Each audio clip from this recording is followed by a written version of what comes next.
the guys, and the guys are, you know, have bigger shoulders, and, you know, it's like a whole different way of playing disc. Yeah. It's not. Well, I'm glad she's up and around. And every time this winter that they've played disc, they've gone to Rhode Island and it's rained every single time. It's poured. Oh, Never had well, like great weather. we've had a lot of that rain. Is Ray here? Yes. I haven't seen him yet. Yes? I've I seen never you. noticed he was Unmuted, here. yeah. Oh yeah, there you are. There he is. I'm actually unmuted at the moment. Oh good. Now I don't have to read this stupid thing. Yeah. Yeah, and hopefully we're gonna go live, so I'm not sure that I would have to read it, but I guess if we're hybrid, I probably would have to read it, so Good question. Don't know. bear with me for just, I can't remember what I did in the past when we did that. I don't remember Um, anything. Yeah, Can you imagine? I can't imagine meeting in person again. I can't either. Be nice if they got a handicap taxi again.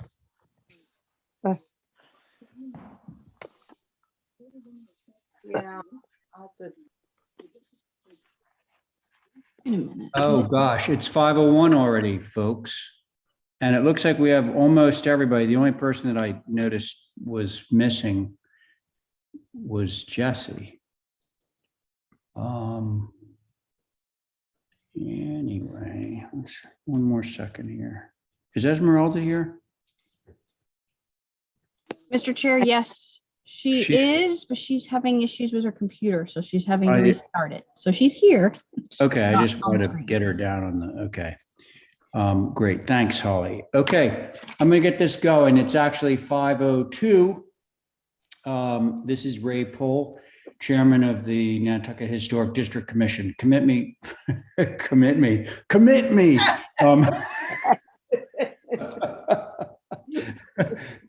to permit me to confirm that all members and persons anticipated on the agenda are present and can hear me.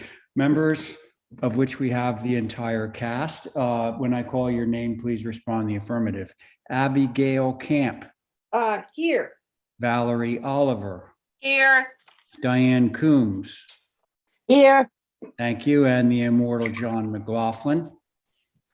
Here. Thank you, John. Kerry Thornwell, Here. Stephen Welch. Here. Very good. And Ray Paul for the record. Okay, staff, when I call your names, please respond the affirmative. Esmeralda, are you with us yet? She's trying, but she's here, Okay, I'll get back to her. Holly Backus. present. Thank you, Terry Norton. I know you're there, Terry. Present. There we are. Very good. And Okay. Esmeralda is trying to log on for those of you interested in that. Okay. Good evening. This open meeting of the Nantucket Historic District Commission is being conducted remotely pursuant to Chapter 20 of the Acts of 2021, which we've all read thoroughly, I'm sure. Ensuring public access does not ensure public participation unless such participation is required by law. This meeting will not feature public comment. For this meeting, the HDC, the Historic District Commission, is convening by video conference via the Zoom app as posted on the town's website, which also identifies how the public can join us. Please note that the meeting is being recorded and that all attendees are participating by video conference. Accordingly, please be aware that other people may be able to see you flossing your teeth. Yeah.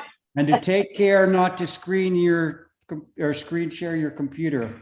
We know who we are. Anything that you broadcast may be captured by the recording. All supporting materials that have been provided to members of this body are available on the town's website unless otherwise noted. The public is encouraged to follow along using the posted agenda unless the chair notes otherwise. Before we get to the first item on the agenda, some ground rules. The chair will introduce each speaker on the agenda. After they conclude their remarks, chair will go down the line of members, inviting each by name to provide comments, questions, and motions. Please hold until your name is called, and also please remember to mute your phone or computer when you're not speaking. Also remember to speak clearly and in a way that helps Terry to generate accurate minutes. For any response, please wait until the chair yields the floor and give your name before speaking. If members wish to engage in conversation with other members, please do so through the chair. Also identifying yourself. Before members speak, the chair will allow for public comment for those people who have joined the meeting via Zoom and wish to express their concerns or comments. Members of the public who do wish to speak should give their name and address and be acknowledged through the chair. Finally, each vote taken today will be done via roll call. Thank you. And we do have an agenda that I believe is pretty much correct. So if I could have a motion from one I'll of you. make a motion. There we are. That is a motion for those of you joining us for the first time. That is a motion to approve today's agenda. On Diane's motion, Abby. Aye.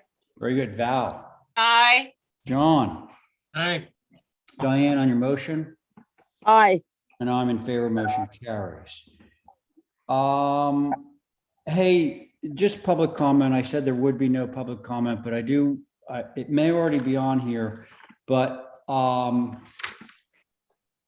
been asking around and it seems like we can do the hybrid meeting, meaning that we would be meeting in person, but with the ability for either members, including the chair. By the way, that was something we checked out and verified that indeed the chair could join the meeting remotely via Zoom. So we call this the hybrid meeting. And I think that there are benefits to having a hybrid meeting. So I would like to go in that direction. Esmeralda, if you're with us, is that something that we need to vote on? If so, we should probably put it down as other business for Thursday or something.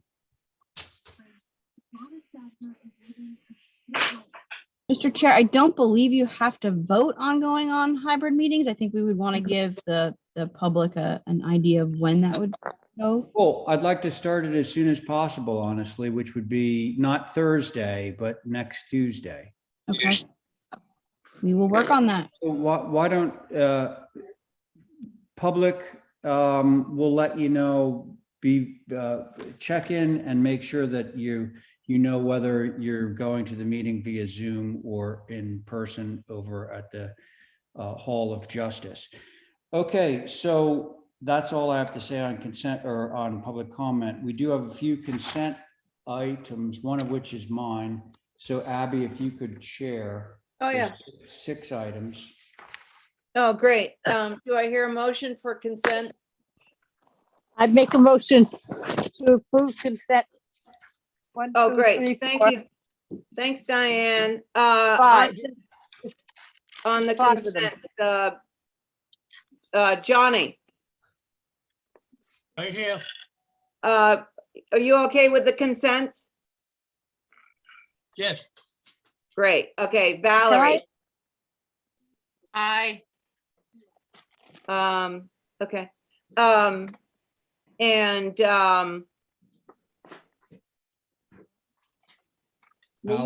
You need to pull in an associate. How about Oh. Karen?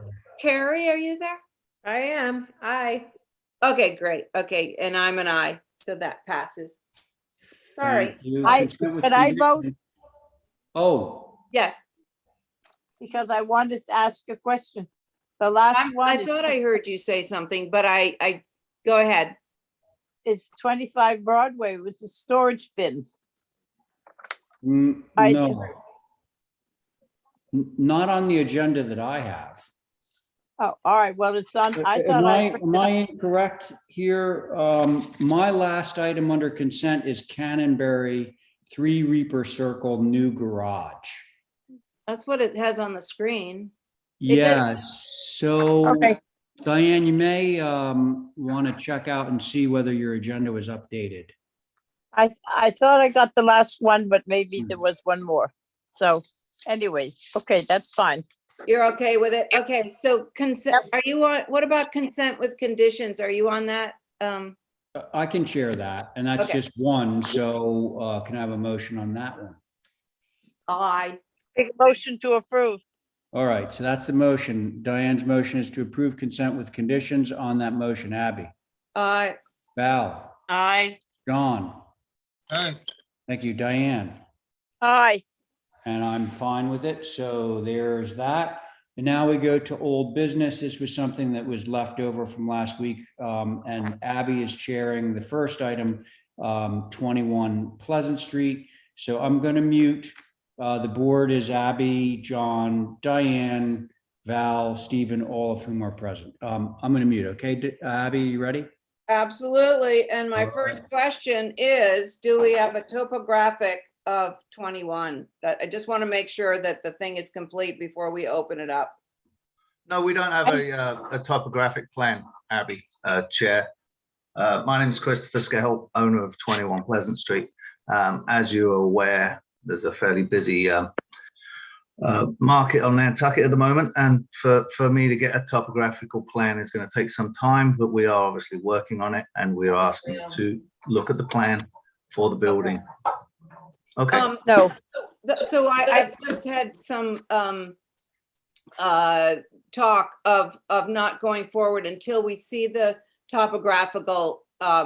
So if you don't mind, I think we'd like to probably wait for that. I think that's going to be the consensus. It's not if we don't mind, it's a necessity. If the elevations didn't show there were going to be grade changes and significant grade changes, I would agree. But they do. And it seems as though, just from assessing it in person, they're going to be pretty significant in the back. So I don't feel comfortable talking about this without that information. I don't either. Val, So there was can I ask the board how that would address the actual architecture of the building? Christopher, the architecture of the building, as you show it, has grade changes. And so we would be foolish to approve that. And then you come in with a topographic map or a plan that doesn't relate to what we just approved. And we have to come up with a solution on the fly, because guess what? It doesn't work. So let's have a look at the plan then. So where is the drastic changes No. in grade that we're talking about? Excuse me. sorry, we can't go back and forth. Diane, could you just hold on for a second? Yeah. I I just, want to speak before Chris does. Please do. all right, just could everybody take a deep breath for one moment, please? So the thing is that it sounds like we need to have the topographic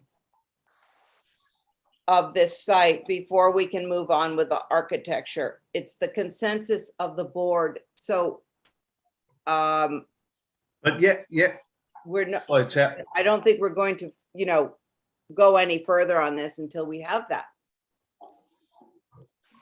I think that's it's totally out of order. The fact that many applications have gone through this same situation, and you will not look at the application. Not when there's a grade change of like over 6 feet, Chris.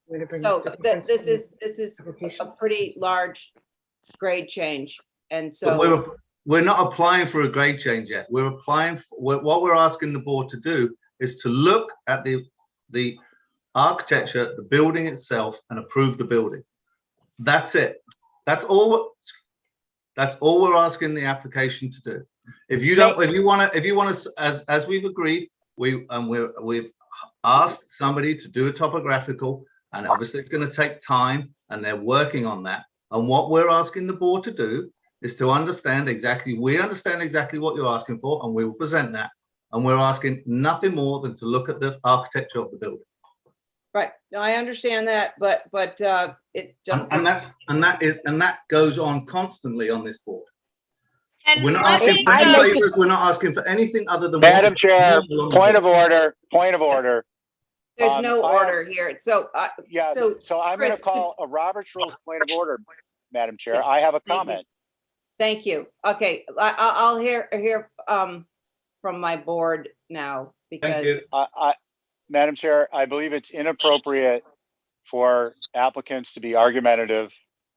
If they have a problem with what goes on at the board, they can make if it comes to a point that it results in a denial, there is a process in place for their grievances. That's number one. Number two, it's also inappropriate because it appears to be bullying. And I think that encourages bad behavior on the part of other applicants. So I think it needs to stop. I'm not suggesting that the intention is to create the perception of bullying, but it does create that perception. And that perception becomes interpreted as a successful strategy to present applications to get things approved. That's number two. Number three, we have asked directly in relation to the changes the applicant's agent has proposed, a documentation of the grade work. We have asked, number four, we have motioned that there would be 2 cross sections and a topo in order for this application to be heard. That is the standing motion. We have not received that information. The application is currently incomplete and it should be held.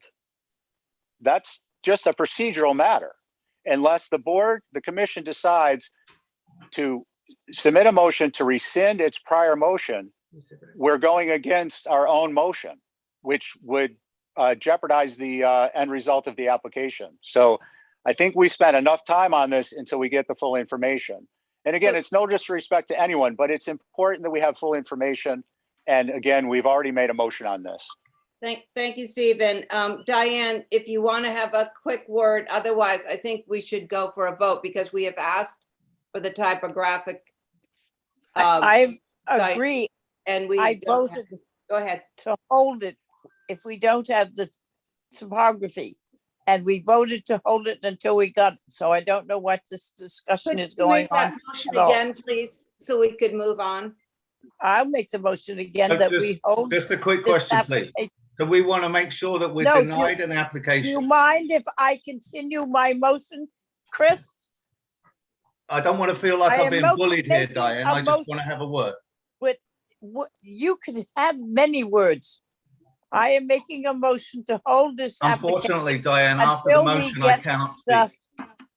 the topographical information that we have requested. And we have voted before to hold this application until that material is turned in. That's my motion. Okay, so thank you, Diane, for that motion. On Diane's motion, Val, Aye. John. John, are you on this? Sorry. No, No, okay, Stephen. Yeah, John's on it. Here, John motioned John to is on approve it it. as submitted. John is on it. John Okay, is on it. Stephen, and I am an I, so that passes. Please bring the topography next time you show up. Thank you. Send No, it I ahead thought- of so time. I can- in advance. So as I say, I can no longer speak.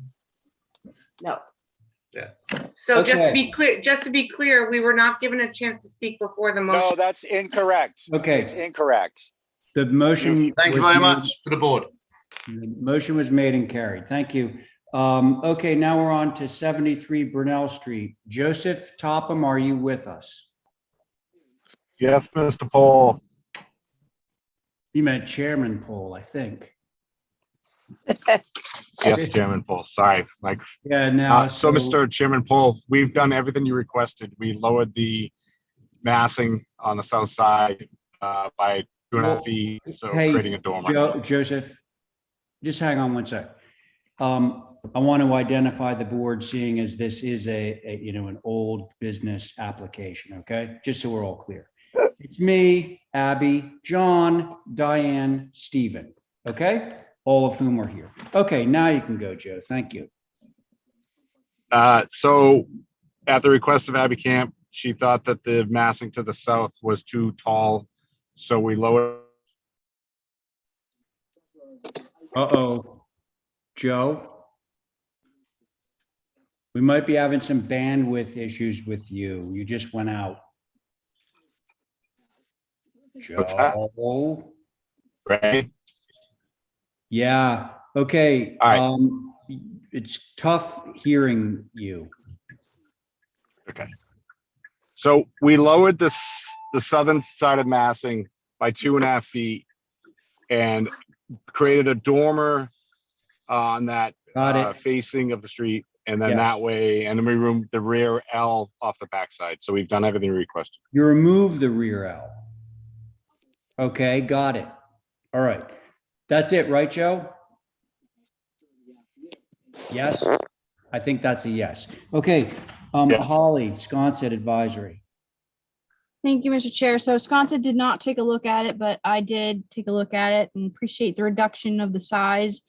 I did want to mention that it might be clear on here, but I think the site plan should maybe want to reflect that change. But that's up to the commission. Sorry, which change? The removal of that proposed L on the rear. Well, it appears to be removed on this, but are you suggesting that it wasn't bubbled? Correct. That was my Oh, only, okay, my only gotcha, comment. gotcha. Okay. And I just want to mention that SAB's original concern was that reduction in height with that right secondary mass. I'm not sure if that addition of that shed dormer helps with this, and would recommend bringing that right side mass a little bit lower if the commission's so inclined. So that's all. Those are comments, Mr. Chair. Okay, thank you, Holly. All right, who would like to start? I'll go. Thank you, Stephen. Okay, so Joe, first and foremost, appreciate your submitting a complete application prior to the deadline, number one. Number two, I appreciate you actually making the changes that the commission requested, which were all appropriate. Number three, I have no concerns. Okay, thanks, Stephen. Diane, how about you?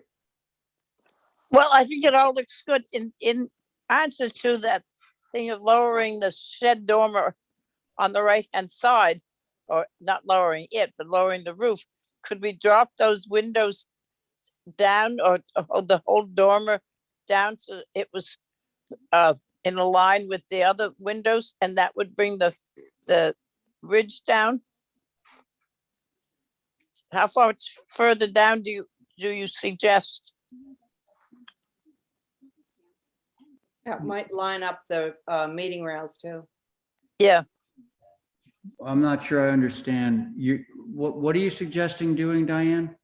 dropping the shed down so the windows in the shed are on the same line as the 4 windows on the left.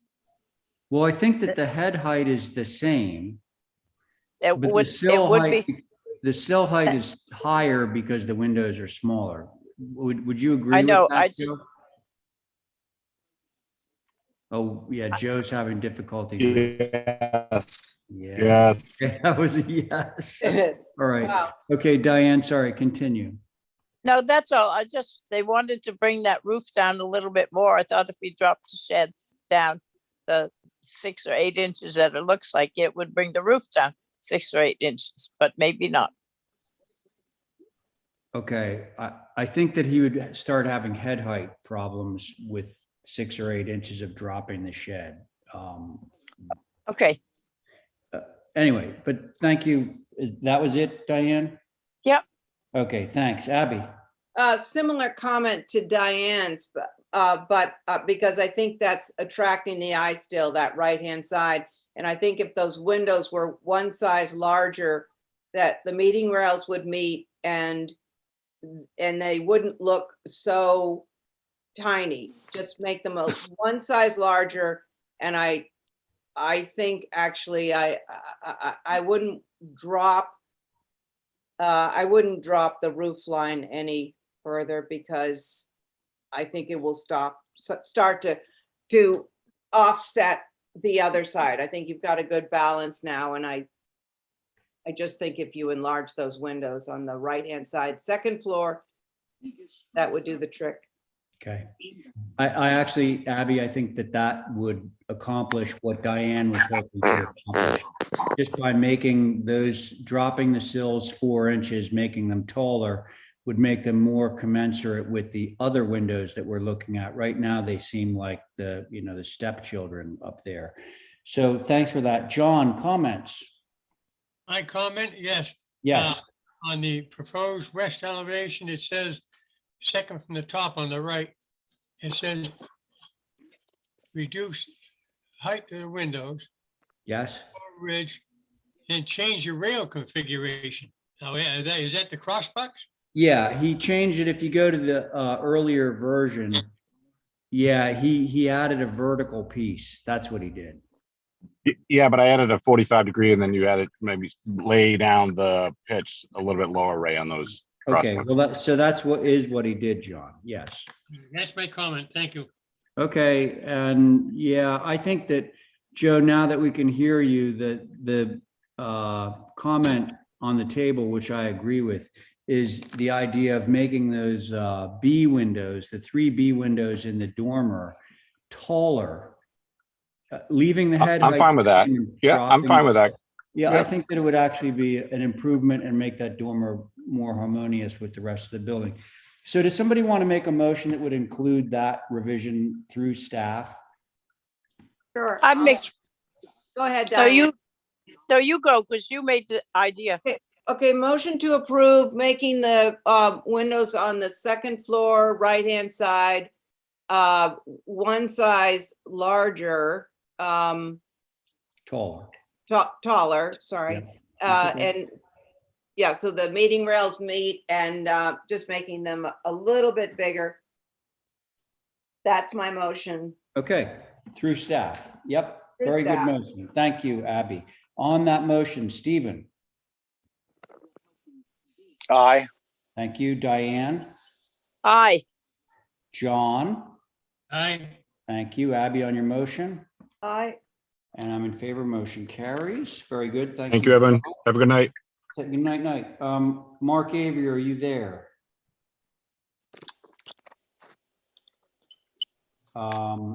If you're there, we can't hear you. Do we see Mark in the queue? If so, he should unmute. He was here. Yeah, I thought I saw him earlier. I'm here, guys. Oh, okay. You're sounding very distant, but I think we can hear you. So your first application, this, by the way, we're back to new business. So unless we have a conflict, I'm going to be needing to sit off of a few of these. It was going to be the regular board. So what do you got, Mark, at 2 Center Street?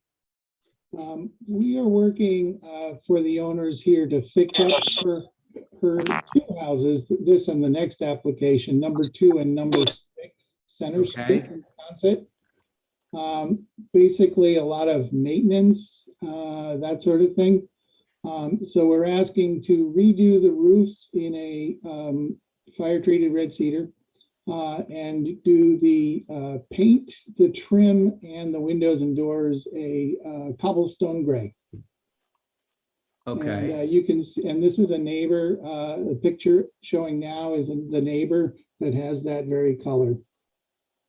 Okay, so the change seems to be relatively simple on both of these. They're the same, right, Mark? Exactly. 2 and 6, you're requesting 2 changes. 1 to go to red cedar roof, right? Okay. On both. And 2 is to change the trim color from white to cobblestone gray as shown in the precedent photo, also taken on Center Street, I believe, in Sconset. That's exactly right. Okay. Seems straightforward, but let's see what Holly has to say from Sconset Advisory. Thank you, Mr. Chair. So this is a circa 1814 cottage built by James Josiah Coffin, also called Mrs. Cathcart's house, per Underhill in 1888. And also per our Henry Foreman, our architectural historian, this was a tea house to imitate whale cottages, and the west wart was added in 1870. Sconset took a look at this on March 7th. They said these buildings are 100% central in the old historic district. The application is unclear as to whether trim includes window sash and doors. Cobblestone gray may be too dark. Clarification is requested as to which items would be which colors. Please refer to existing colors provided by the applicant's photographs. I would agree with the application as far as changing the roof material from asphalt to red cedar. That obviously is appropriate for the type of architecture and hunt back down to the original construction. I do agree with Sconset advisory on cobblestone gray trim color. It may be too dark, and a natural to weather would be more of an appropriate color. So those are comments for your consideration, Mr. Chair. It's funny because cobblestone gray is actually lighter than natural to weather. So so right there, if that That's was all like natural, Quaker gray. No. cobblestone is actually lighter than Quaker gray. Right. And I think, Man, I believe cobblestone and Nantucket gray, they're very similar. They're very warm, they're light. We thought it was completely appropriate for indeed the most important part of Sconset. And to be clear on this, Mark, it sounds like Sconset advisory was unclear about which components of the exterior trim were Yeah. going to that color, I and know, all of was it in is. the right? office today and I clarified that. We are asking for the trim, the windows and the doors to all be the same color. Everything, Yes. everything. Okay, got it. All right, so. I would love to go first, Mr. Chair. I was gonna say the same thing. Well, I don't normally jump in, but I just feel that if I could go first, I could.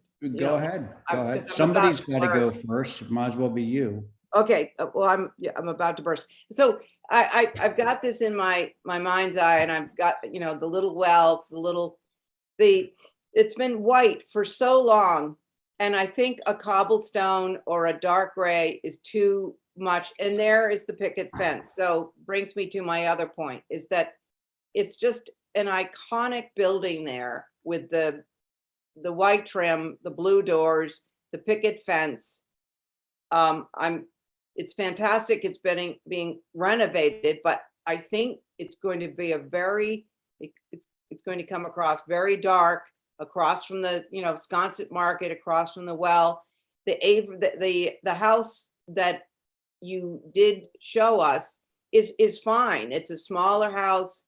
It's a different sort of ambiance completely, but this particular one I feel should stay white. So that's my thought. Thank Okay, you.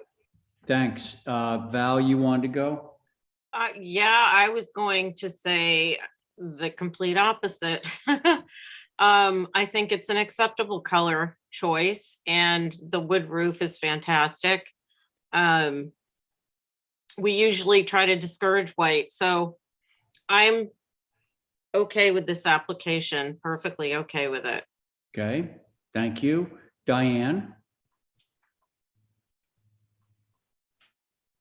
We have Diane? Diane, you're muted, my dear. right here. Well. I Okay. would There we are. think that this particular house would look its more age staying white. I have no problem with it. You want to go on it? Great. Wait, hang on, John. I'll get to you in just 1 second. So Diane, you would prefer for it to stay white? I think in this location and this house, it would be better to stay white, yes. Okay, thank you. John, your turn. No, if he wants one of the approved gray colors, that's fine with me. I have no problem. Wants to paint it. Now the roofing, what you want to put No, well, on the roof? the roofing, I think that is not really in question. I think at the moment, it sort of kind of looks like asphalt that's being severely eaten away by lichen. But they want to put a red cedar roof on both of these houses, John. Thank you. Before I say anything, I want to hear Holly's report. Well, we just did, John. John gives Holly gives the red cedar roof 2 thumbs up. Okay, Now, the color thing with respect to Holly was a little bit more ambiguous because she said they don't want to go dark gray, which I would agree with. But so John, there you are. Are you all set? that's fine with me. Thank you. Okay. It's going to be a split board on this one, alas, but I'm gonna say something similar to what I said way back when we were reviewing something over on Milk Street. The section of Milk Street in town where every single house is painted this beautiful Nantucket gray. They all are the same color. And then one person came in and they requested white. And it broke my heart to know that sort of the monopoly of the gray, which worked so well in that neighborhood, was going to white. But white indeed is an approvable color, as we all know. So is, what was the gray that you were suggesting, Mark? It was a Cobblestone. Okay, which is a lighter gray. It's not a dark gray. So I actually really like the precedent photo, and I believe that these houses will be just as memorable and precious as they are now in white. To Abby's point, I really appreciate that somebody's doing the good work of fixing all this stuff because it's in dire need of repair. So I don't mind. I think that the application is fine the way it stands. So could somebody make a motion? I would make a motion to approve as submitted. Okay. Thank you for that motion. Diane, we'll go with Abby first. I just Oh, want to know. sorry to interrupt, but just to simplify things, because we have the same request for 2 different buildings, can the motion be? Yes, to valid include for- both structures. Yeah, so the motion is for both 2 and 6 Center Street. Okay, so Abby, you were about to say something, I was sorry. about to say that we take the color of these buildings so casually. And I don't think that, I mean, some applicants, we have to say what color and they're like, oh, I don't know, choose a color, I'll just go. It's really important. Some of these houses really, it's like dressing them up.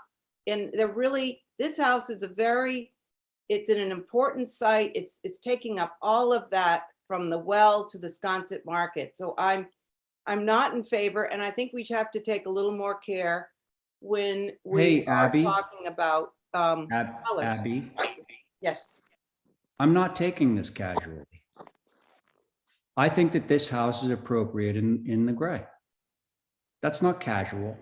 I made a decision. I reviewed it. I can see what it would look like in gray. I've done this 1,000 times, and I'm not taking it casually. Okay. Okay. So Abby, you're against, right? Yes. Oh, sorry. Hang on. We're in the middle of a vote. Okay, so Diane, What?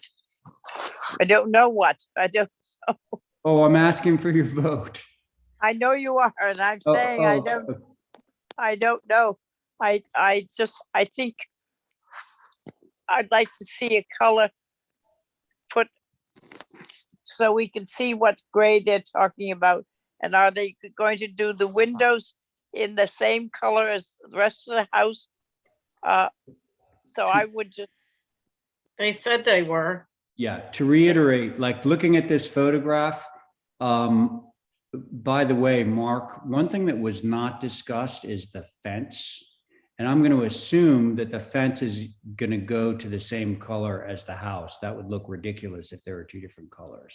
Yes, Ray, I was trying to interject there and then stop myself, but we are looking at the fencing now because much of that is also rotten and falling apart. And so we will be coming in with a new fence plan and show you what we're proposing. And yes, we will match the color. Okay, obviously. because that is a separate application, but It I will think be a separate application. we should be clear on that.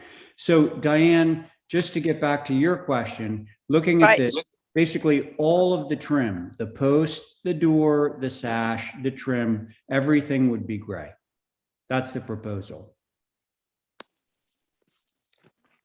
Well, I'm going to, for the time being, because we'll talk about it again, stay with the white. Okay, so you're against the motion to go to gray, right? Right. Okay. John, on the motion? I'm in favor. Okay, so I'm in favor. So the motion carries 3 in favor, 2 opposed.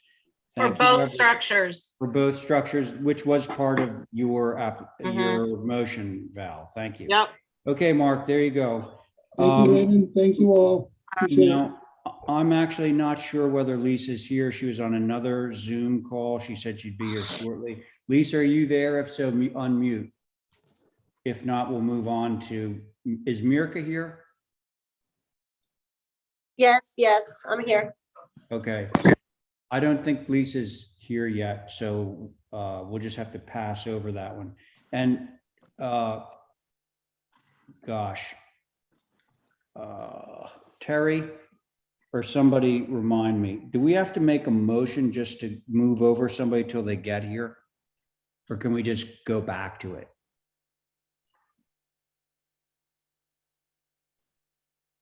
Here. Mr. Chair, in the past, you've been able to just move forward as long as it gets That's heard. Kind of what I thought. Okay, so Lisa will be back in a minute. Hopefully she'll announce when she gets back. Anyway, let's go to Mirka's project at 12 Federal. You have the regular board, Mirka. Go for it. Good evening. So this application, it's a tricky one because everybody's very familiar with the area. It's an old, the boarding house, old boarding house.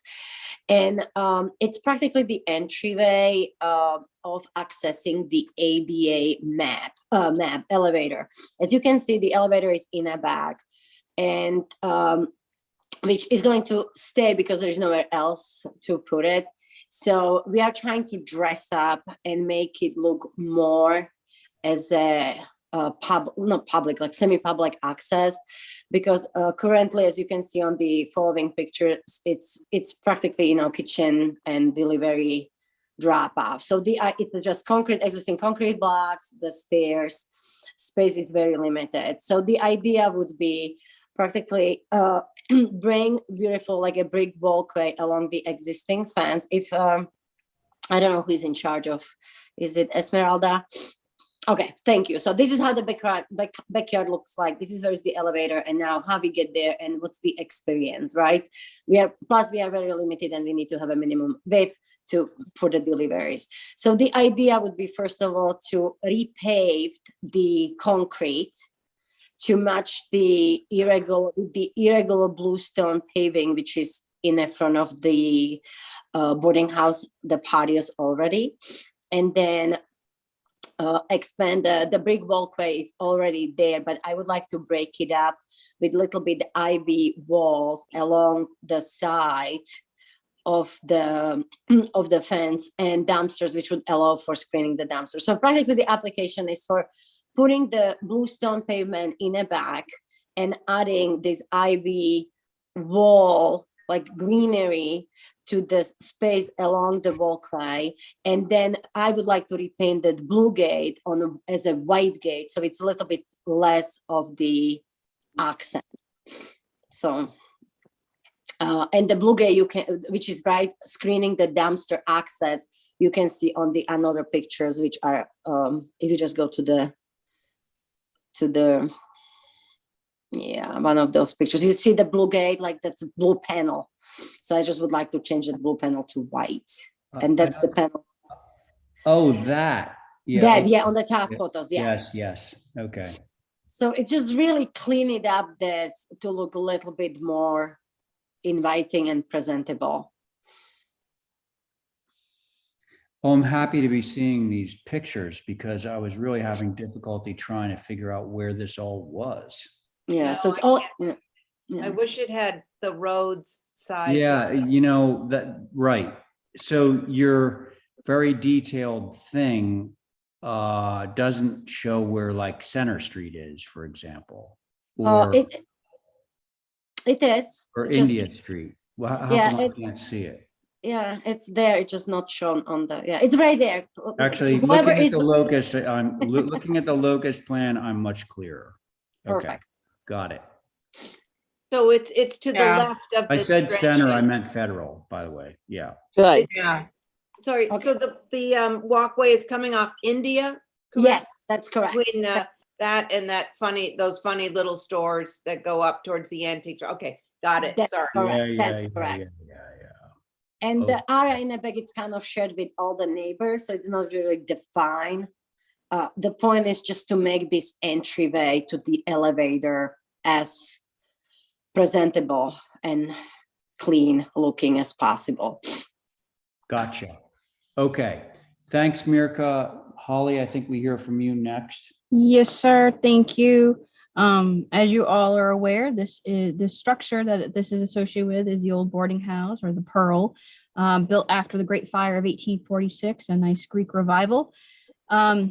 HSAB did take a look at this on March 7th. They had no concerns as long as, one, the ivy was real, and then they had a question as whether or not there were going to be any exterior lighting associated with this project. I did also want to bring up to the commission that the plans indicate existing brick to be reconfigured. I'm assuming, America, that that's just to make it so it's more flush, take up and put down better. And that's correct. Just accommodate the ADA compliant. Okay. And then on that regard, on the ADA compliant, just looking at the space based on the photographs and your plan, and, I know it's not really up to this body's determination on whether or not something meets ADA compliance or not, but I'm just concerned on whether or not the width between that existing fence line, right along the opposite side of where the proposed ivy wall is going to be, on whether or not that thickness is actually going to be ADA accessible. It seemed a little narrow. So that was just a planning comment. So those are my comments in HABs, Mr. Chair. Thank you. Okay, thanks, Holly.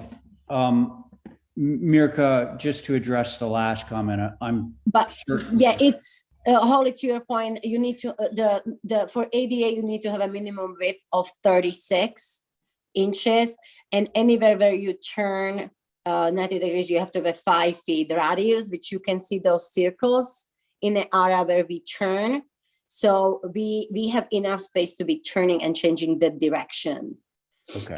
So this is as we could be to pre-existing conditions, because this was originally ADA access. So we are keeping it at that. Okay, very good. And also the ivy is real, right? And ivy is real. We used it. We got it approved. There is a photo of it at the Faraway project, and it's been pretty successful. It's Iran. Yeah, so we have example, and I felt like that was a pretty good application. Okay, that sounds great. Okay, thanks, Mirka. Board members, who would like to start? I'll go if you like.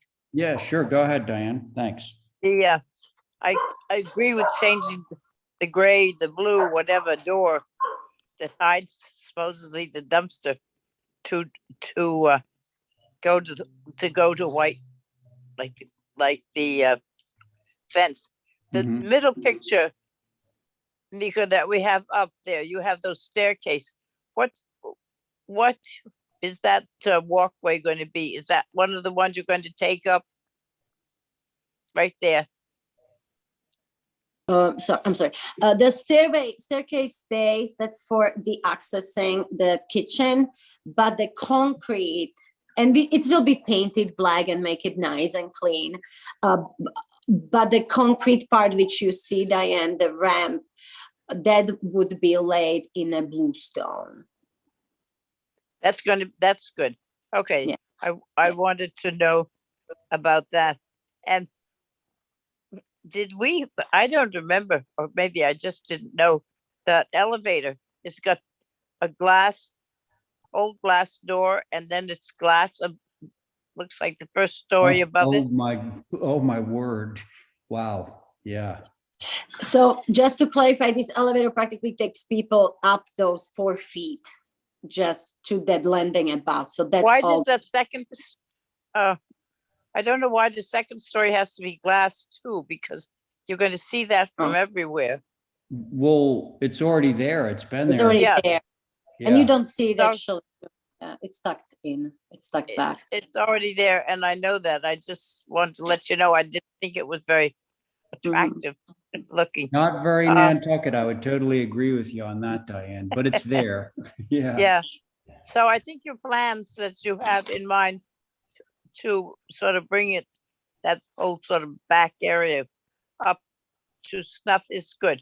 I think people have questioned about the ivy walls, and we had a laugh about it at the house shop, but they do make them in plastic, and I guess become quite popular.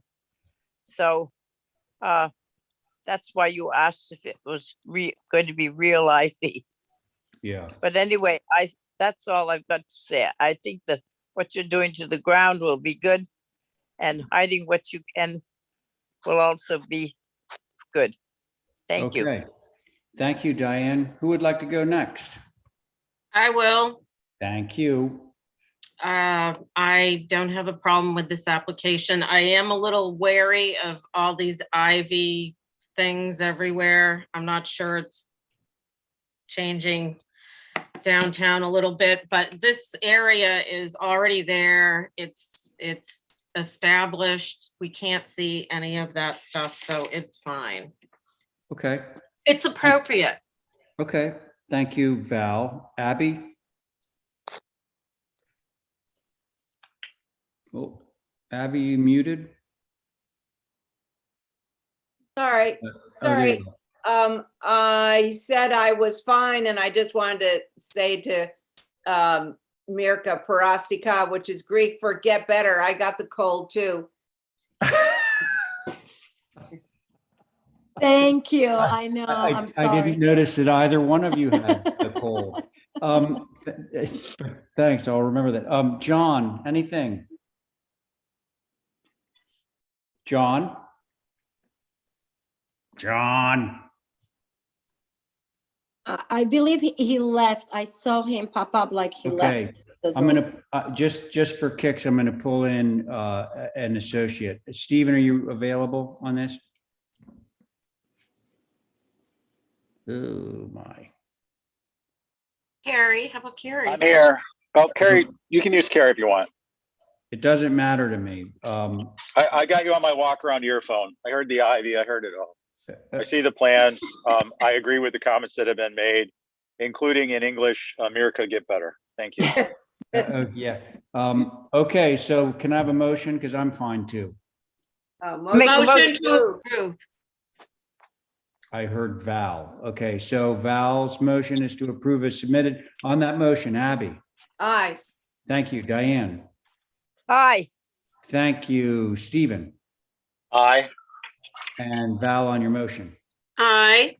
Very good, and I'm in favor. Motion carries. Thank you, Mirka. Thank you. Nice. Nostrovia, or whatever we say.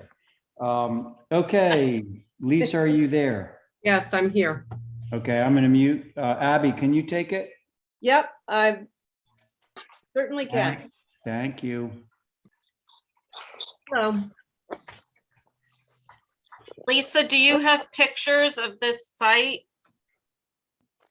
Ooh, they weren't. That's the one submitted? thing I had sent in, like, I wanted to see pictures, but I like to remain mute, but there was two applications. Which one are you guys reviewing?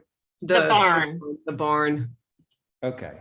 Let me see you if got it. I can pull up some pictures. I'm not sure how many pictures we have. We must have some. So hold on just a second. Roy can drive out and take a picture of it right now. It's still light. I know. Isn't that nice? But could I get who's the board? Oh, hi, Jesse.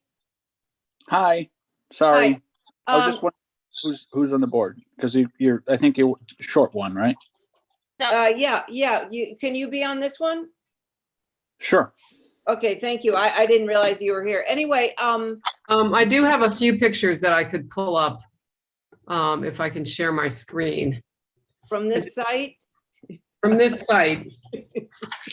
Just kidding. Oh, well, it'd be more fun if they weren't, right? I surprised you all. Let's see. So I just have to get a sense of where these are taken from. That's the back. Oops.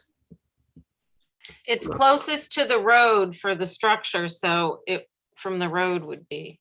Well, this is the driveway, right? I didn't go out there, but Yeah. I did ask for pictures, so. This is the driveway that is facing, so it's in this foreground.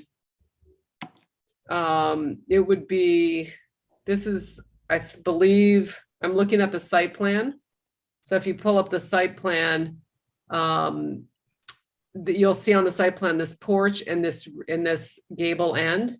And then that's gable coming forward. So the barn is going about here. But what's in front of it to the road was my question. Oh, I think there's vegetation. I mean, they come off an easement. I don't know if I have any of those pictures. Who did you send that to? I sent it to the office, the request to, Oh, to the HGC office. yeah. Oh, I never got the question. Sorry.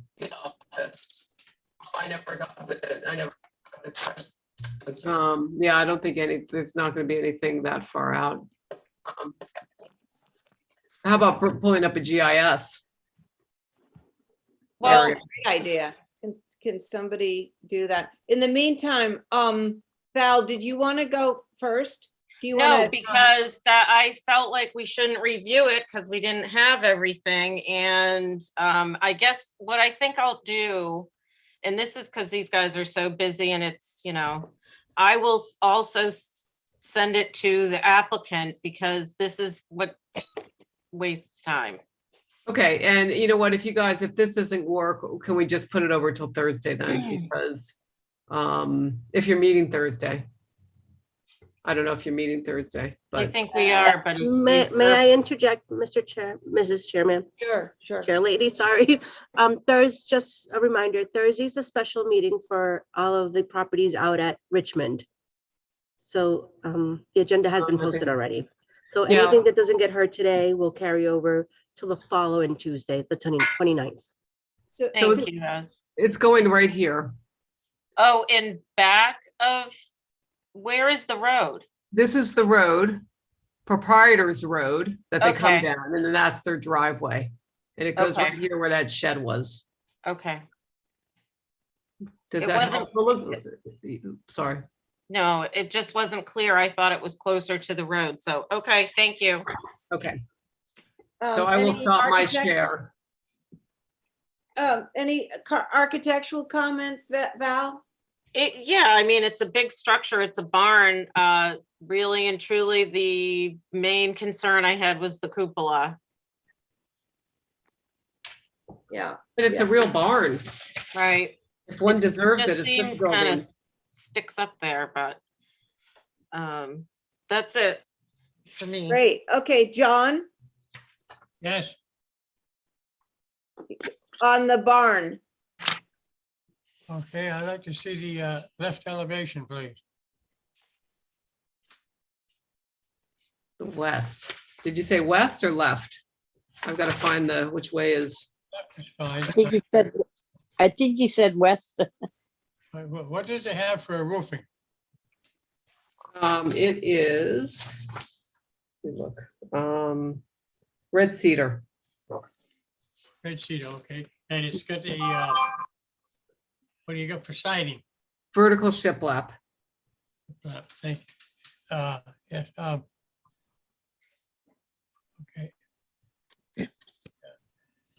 I don't know whether that cupola is correct there or not, sitting on top of a barn like that. It's not a farm. And I'm just saying I think it should go. That's my comment. Thank you, Mr. Chairman. Thank you, Mrs. McLaughlin. So, Diane, I have no problem, except I would like to see the cupola brought down, made a little fatter. Maybe, and not with the roof on it, maybe think of it, looking at it without that which would bring it down. You mean not with the scoop, like just a Yeah, pyramid? not with the scoop, right? Yeah. Because everything else, I love everything else. I wasn't sure about the shiplap stuff, but I've seen it used before and it ages well. And I think it will be good, but that's what I would suggest for the cupolas is take the scoop off the top. Mm-hmm. Okay. Thank you. Thanks, Diane. Jesse, Thank you. On the shiplap, is that white or red cedar? Well, it says, I think it's gonna be the wood, the trim is painted pine, but I think the vertical shiplap will be natural to weather. Okay, so it doesn't really specify. Yeah, it doesn't say on their spec sheet. I'm trying to read quickly on what it says. But I can't imagine it's gonna be painted. The whole thing isn't gonna be painted, just the Right. trim. Yeah, it'll all pretty much gray ways. Gray out, yeah. No, just one more question. What's the material on the pergola? I mean, sorry, the roof of the. Sorry, I'm losing my thought. The not pergola. The porch. Oh, the cupola. Well, I think it would probably. I don't know. It's rendered kind of strangely, but I would think that it would want to match the red cedar. I don't know why it has the white little framework around it. those are bells. Well, we can certainly make that part of the, when we go back to them and say that the roof has to just be a pyramid and it has to be red cedar. Okay.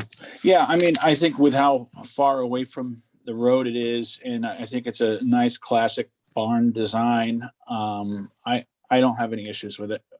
It does say the sidewall's natural to weather, so Where'd you see that? on the application. Oh, we said that? Oh, good for us. Oh, I God. didn't see Okay. it.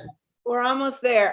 So I had this, I was wondering about the windows. Those are working windows, like 6/6s?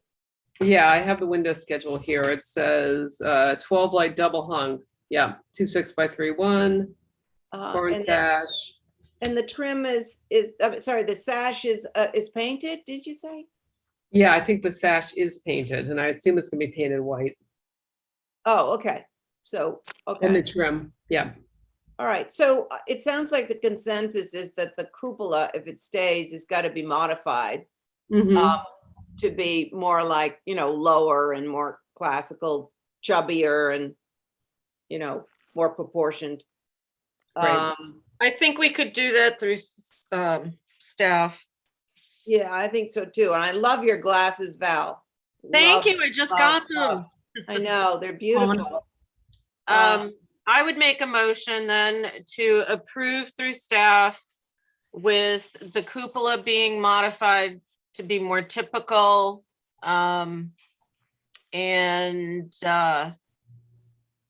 Is the windows up there curved?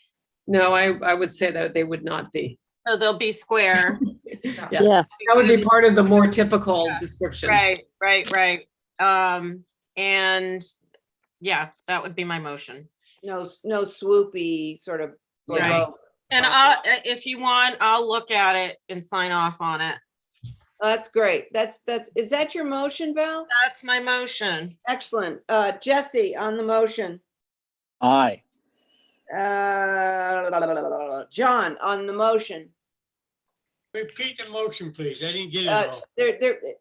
Everything's going to be passed and they're going to modify the cupola to be a more Nantucket-like cupola. Did you just say you were going to view it and sign it off? No. Val is going to oversee the final, but Lisa's going to modify that cupola so it looks good. Thank you. All right, so that's it. I'll take that as a yes. And Val. On my motion, yes. And Diane. Yes. And I am an I, so that passes. Thank you, Val, for doing Can I that. ask you one question? If they can't modify the cupola, I should just remove it, correct? That would be Yeah. fine as well. Yeah, I think Okay, it's a thank you. little odd. Yeah, that would be great. Thank you. Yeah, I just don't know what their capabilities are. Okay. Mr. Chairman, Carpenters. Abby's chairing. Again? Yeah, you got the next one. John just asked me, he said, Mr. Chairman, but so you just chaired that, Abby, and you're about to chair the next one at India Street, correct? Okay, whatever. Okay. Thank you. I'm gonna mute again. Okay, well, I think you're all familiar with this house. It's a beautiful old house at 28 India Street. It has a lot adjacent to it that got sold separately. And it had the tree house in the backyard that you could see from Rose Lane. So this lot does go all the way through to Rose Lane. The modifications to the house are mainly to the back wing to incorporate some connect the building a little bit more to the landscape, the inside and out, and to make design to put in a new kitchen, master bedroom suite, things like that, and a sunroom. So it's a very old house. As you'll hear HSAP say, the rear L is also old. It's very unusual, odd looking structure. And then at some point, the second floor was turned into a kind of quasi sleeping porch, which is where all those windows are. So we're proposing using the same massing, but changing the roof lines to incorporate a more traditional style to it rather than the flat roof sleeping porch, and infilling under there where they have the subtractive massing, and adding a new side entrance. The only change to the main mass is adding one window and the basement access door. Very good. Holly. Thank you, Madam Chair. So yes, this is a very handsome Greek Revival style structure built from the 1830s by John Brown Coleman. Side note, he also built 72 Main Street for David Baxter, who was a master mariner. There's actually some information from MPT that Ez actually has up on the screen. HSAB did take a look at these plans on March 7th, and they said that the back of the house is visible from Rose Lane. The second floor shed dormer is only set back about 6 inches from the adjacent gable. This would be improved if the setback were closer to 2 feet. The second floor French doors on the balcony feel excessive when seen with the series of French doors below. The upper door should change to a single 12 light, with a kick panel. The small cellar door close to the street on the east side is a classic feature and should be retained. The existing windows that are being removed should be reused elsewhere. The extent of the proposed changes suggests that the entire rear wing will be demolished.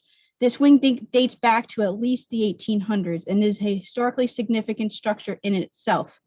Previous owners have respected the history and managed to work within the existing structure, making changes to meet their current needs without completely erasing that piece of history. HSAB feels that the changes to the rear wing could be more sensibly designed to retain much of the original fabric, and HSAB does respectfully request revisions, so if you're so inclined. From staff's perspective, it would be a shame to lose that gable end chimney on that rear L, especially if it's a visible feature from India Street. What is the age of that back L specifically? Also, all the windows should be retained. The windows in the L should also be retained, as well as the lintels above the windows. As you'll notice on one of these elevations, I did notice that there was on the rear, I think it was, that you're showing the lintel to be retained on that back, that back addition, as shown above those, I think, 6 light windows.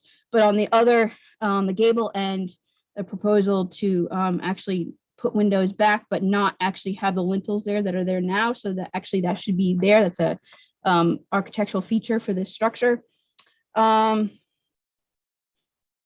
Holly, can you just, which lintels Yes. are you referring to? As could you go to the next page, page 6, I think it is. Oh, sorry. Yes. And they put the pictures up to proper size, not the little tiny thing on the corner. I don't know what she's talking about, because Yeah, I couldn't. can't we make them big? Sorry, Which and lintel? there's an elevation where those lintels are already are there now, and then when you're changing the rear L, maybe it's the other elevation. Sorry, as on the east. Yeah, you've got it in the rear, which is great. On the east, yes, here on that back L, if you actually look at the existing elevation, there are actually lintels above that in that original L. I think that's a feature that should be retained because it's definitely visible. That rear chimney, that is a feature. I wanted to say I appreciate the retention of the crossbucks. That is obviously a nice feature that evolves over time on Nantucket architecture. And I did want to mention this, although the HDC does not have jurisdiction of the interior, we all understand that. The second floor plan shows the masking of the left rear end chimney by converting a bedroom to a bathroom. And I just wanted to mention this because it's kind of a shame to lose that historic interior feature, although I understand the retention of this 4-end chimney you're still retaining. It's just that's an architectural feature interiorly, at least that's being lost. So those are the comments, Madam Chair. Thank you. Yeah, okay. What we did in a project I did in Charleston is we built around the whole mantle so that if they ever wanted to undo it, it was still there. Anyway, that's an aside. Yeah, well, gosh. I still would like, Abby, I'd still like to see full-size pictures. It's still down on the corner. Why don't we start on the front of the building, which has no changes? There we go. So that's really that there's no changes to that elevation. The screen porch is there. You see the stairs in the back. That's a change. And then if you go to the next one. What size are you looking at? Well, she has them blown up on my screen. You can't see them? They're not on my screen. It's less than 1.5 inches big. Huh. Well, you might have to make your, click it on your screen bigger. Yeah, maybe your screen is minimized, Diane, because on my computer it's big. Oh, I don't know how I do that, but I'll see. Fool around with that and we'll come back. This Now is it's up. going to be, yeah. What's little, that? Now the plans are big. Okay. So that's good. So this is the elevation that faces the empty lot, which again, they do not own. It was subdivided off. We added reworking the rear L in the same length it is, not changing that at all. I'm happy to put the chimney back if that's a critical element on the exterior on this elevation, and the lintels back as well. And the rear, we can go to the next one. It changes. The setback of the second floor dormer, I just retained what existed in terms of the setback. If you look at the existing wall plane where the shed dormer is, where it's a flat roof right now, it is only 6 inches difference from this gable end. So I just retained that, which seemed logical rather than, and my intention is not to completely demolish and rebuild the wing. I'd like to kind of, work with the wing that's there. I do have pictures I can pull up of the way that people have worked with it in the past, and you'll see that it definitely is very dated and needs a renovation. I thought that in looking at other houses in the neighborhood, the way the rear L worked, I felt like most of the additions were single story. And the reworking of the roof of the rear L seemed appropriate in scale to the main mass of the building. And adding the shed roof over what used to be the flat roof sleeping porch seemed like a logical way that it would have been added on to. Thank you. Who would like to go next? John? Great. Go ahead. Could I have the north elevation, please?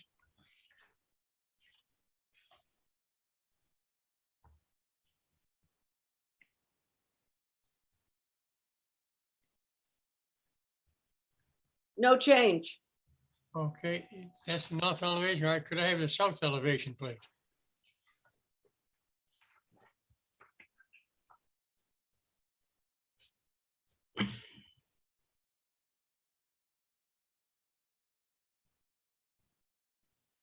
Okay, hold it right. Yeah, okay. I have a comment on this one here. This is what I'm looking at is they're revising the second, no, the third floor. Apparently, there's 2 skylights there. Am I correct? Yeah, and I left them for now. I don't know. I think they are skylights, but I just left them for now. I hadn't gone to the point of knowing whether or not they were going to be removed. Okay, my comment is that the past policies of the board, 1 skylight per roof plane. Now you have 2. That's what I'm questioning. Yeah, they exist. They exist right now. I'm sorry? They do exist now. I'm not adding them. They're on the roof right now. They're there? Mm-hmm. They're there. Can I see the application, please?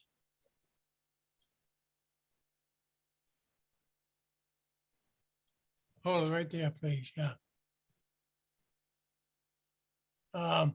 Okay, this is 28 India Street. Mm-hmm. Okay, I'm just saying, I know Ernie Frank owns that house. I don't know if he does or not, but anyway, what's going on in it? Okay, I just want to read it. First floor addition, everything, second floor. Revised new first floor. All right, thank you very much. Appreciate it. No problem. Thank you, John. Val? I appreciate a lot of this design because it is, you know, paying homage to the main part of the house. Aside from the date, which we don't really know, of the back L, it's funny to see that flat sleeping porch, like that would never fly. Anyway, I think for me, the only side that I'm struggling with, maybe just a little, is the rear, which is the south facing Rose Lane. I don't know what the visibility is. I didn't go down Rose Lane, but I think for me, it feels as though the French doors on the second floor are a more modern type of approach. And maybe if that was 1 door, Mm-hmm. it would feel a little bit more typical of that era. And in terms of the down below, are all those doors that open, or are they just windows that, you know, like They're not all going to operate, but they were meant to look consistent. But you know, if the board felt like there was too many French doors, we could have 1 pair of French doors and then come up with a panel design. The original intention was to make it look like a porch that had been infilled. right? Yeah, it's just the design. I think it's those doors, maybe just I can't put my finger on exactly what it is. It feels more modern, but I don't mind. It's kind of like a conservatory. Yeah. I thought it was a way of showing maybe additive, you know, something being done later on. And that's why we kept the proportion of the window glass a little bit more. We didn't go to 15 lights. We kept it at 8 to keep them a little bit more vertical.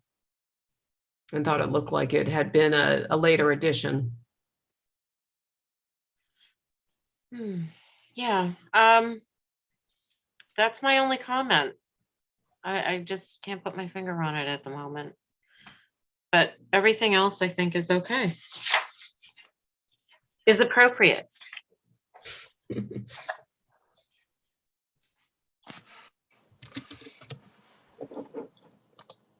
Who's next? Hello? Do I have an alternate?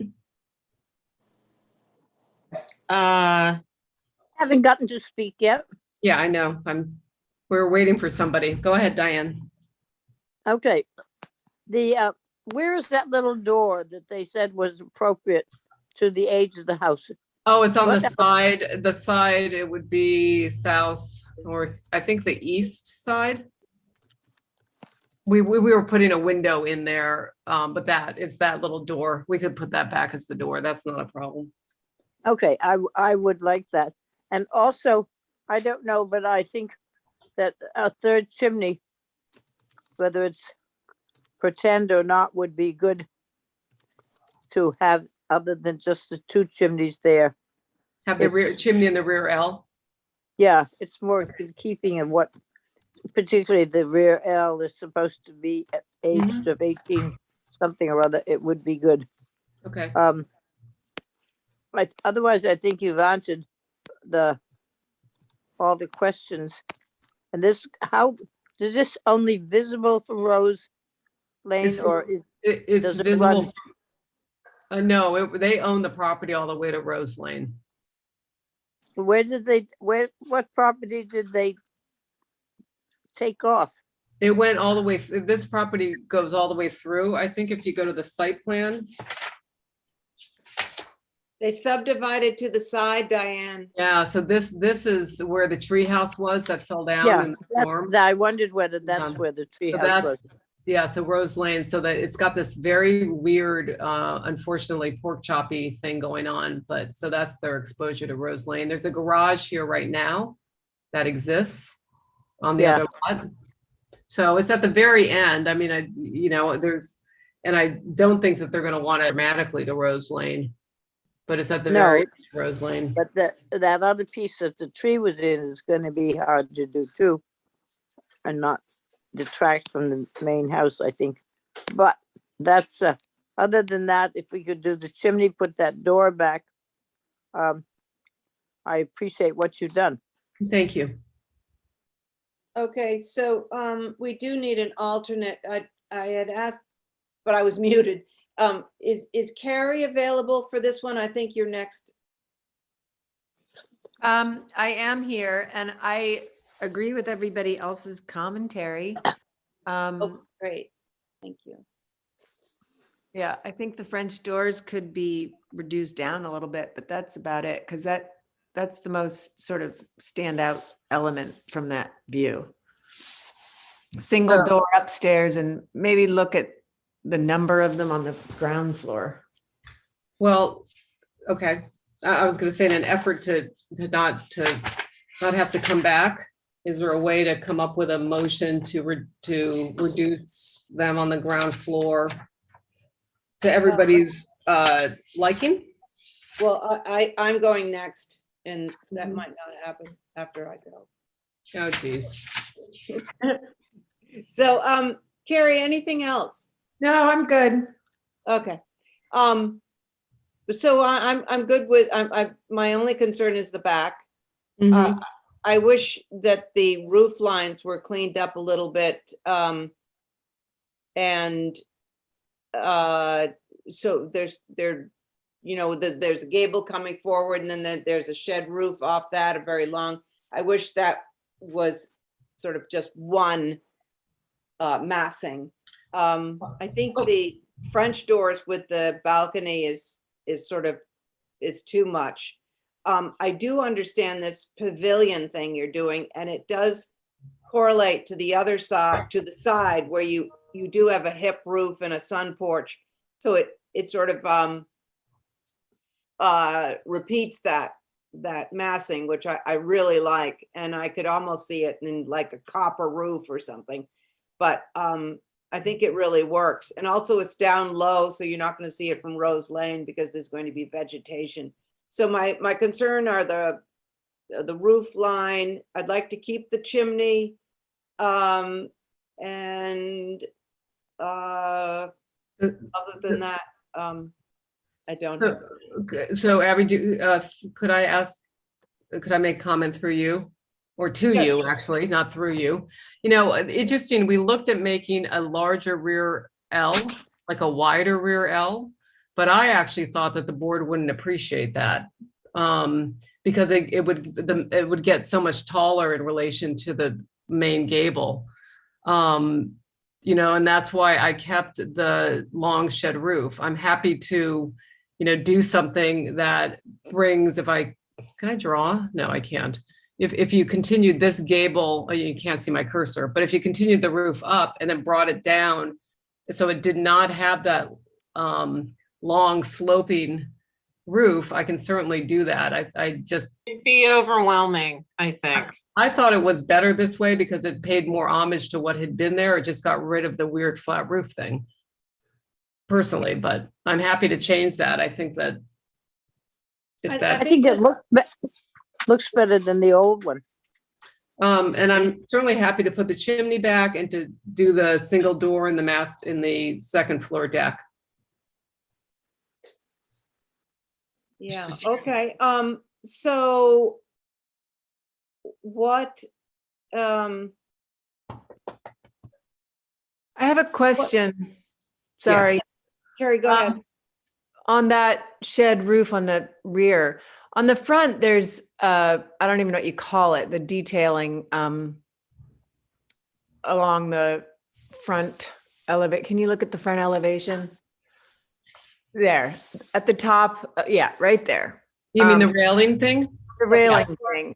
I wonder if you run that along the top of the shed to sort of create an element that sort of masks the shed roof as it hits the roof. So it kind of harkens back to the flat roof, because I think that's a really interesting element of this. And the shed roof doesn't bother me at all, but maybe just adding something like that would help to mitigate the oddity of it, even though I think the oddity of it is fine. And it's less odd than it was. What? It's less odd than it was, which is good. Yeah. I mean, I'm happy to, you know, I'm happy to continue to massage that. I don't know if I'd want to add such a formal element to the back. Like, I think that element is so perfect for the front. Exactly. And that the rear L should be more downplayed. And I think I could come up with a roof massing that would be, if I could figure out how to annotate this, that I could show you, that would be, actually would work to address Abby's points a little bit. Although I don't think that the shed roof is odd either. Lisa, could you stop for 1 second? I just want to ask if we could be looking at the rear while you're talking, so we can imagine as you talk. Oh, okay. I Okay, was saying, so- I mean, I was Yeah. thinking that I could either change the pitch of this slightly so that this could break at this wall plane, you know, at the left. See, I can't annotate, but at the left corner board.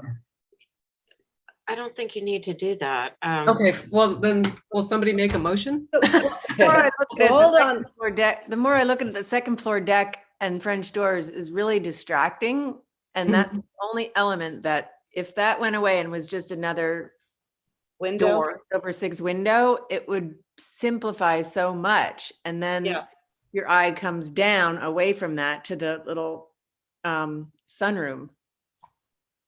Yeah, I agree with that comment. I think it's the French door that, I wouldn't even think about that long shed if that French door wasn't demanding so much with the balcony.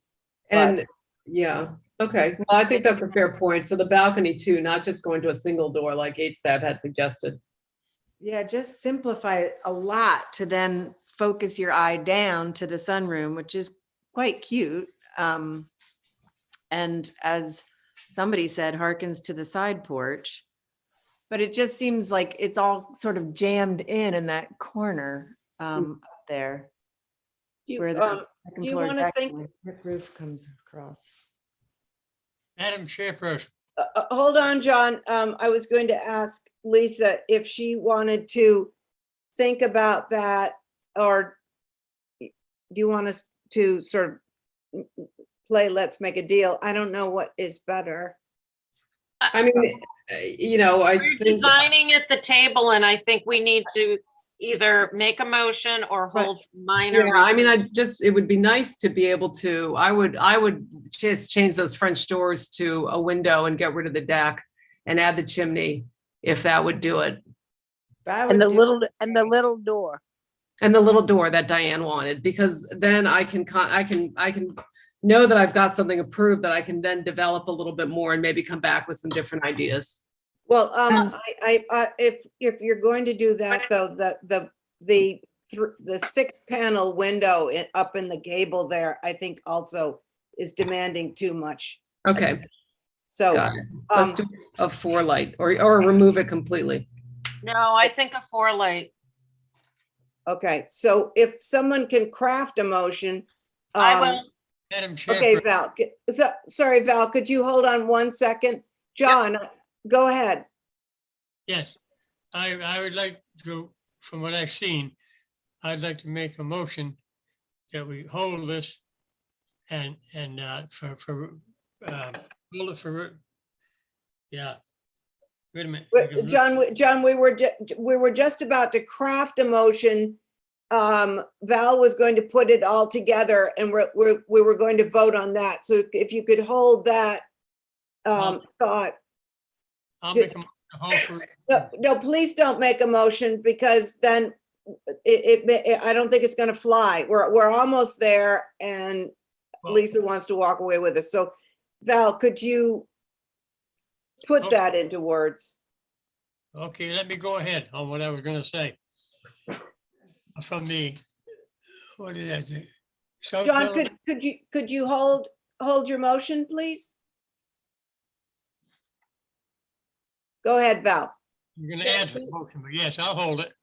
Okay, thank you. Val, do you have are you muted? No, I don't know how this is working because I don't know. Okay, so you're about to make a motion to approve with the following. I will try. A motion to approve through staff, removing the balcony and the French door on the south elevation, 2nd floor, changing the 6-light to a 4-light, and adding back the little wooden door that is presently on the west, I believe it's the west, basement level. I think it's the east, Val. Oh, it is? Yeah, she made a window, a door. On the east. Yeah. Okay. I don't think the chimney Sheer, works. chimney at the rear. Yes, and chimney on the rear. And add back a chimney on the rear L. That is And- my motion. Please add the lintels on the rear L. On the east side. East elevation. Yeah. Thank you. You got I missed the whole lintel thing, so. Yeah, I know what you mean. Okay, good. The little trim above the window with the Greek revival thing. Yeah, I missed where that was. Okay, so on Val's, You didn't mention just replacing the French doors with a 6/6. You said, She did. Okay. I thought that was Okay. the first thing she said. Okay. well, she said Okay. take them away, but didn't mention the 6/6. Okay,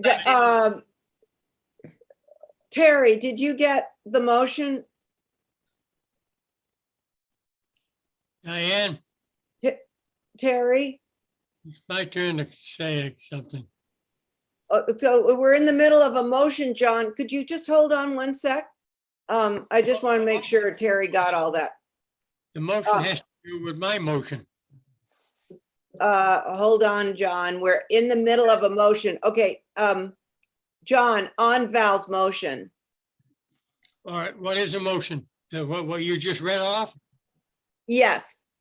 Okay, that's why if you make a motion, that cuts me out about those two skylights.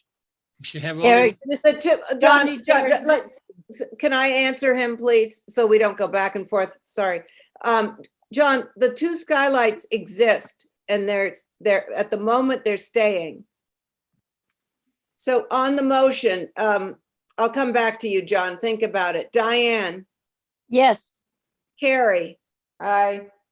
Val, on your motion, Aye. John, Aye. and I am an I. Thank you very much. Thank guys Have you. a nice night. Okay, thank you, Abby. Next up, 3 Reaper Circle. Do we have Andrew or his representative? Yes, yes, I'm here. This is Michael Left-Weisberg from Hello, Workshop. Michael. Hello, Ray. You got your regular board. Let's go. Okay, so the proposed house and garage, the garage is already on the consent list, on Reaper Circle. They're on a small sort of cul-de-sac street off of Cannonberry Lane. This is one of the last unbuilt properties on Cannonberry. The proposed house is a pretty low slung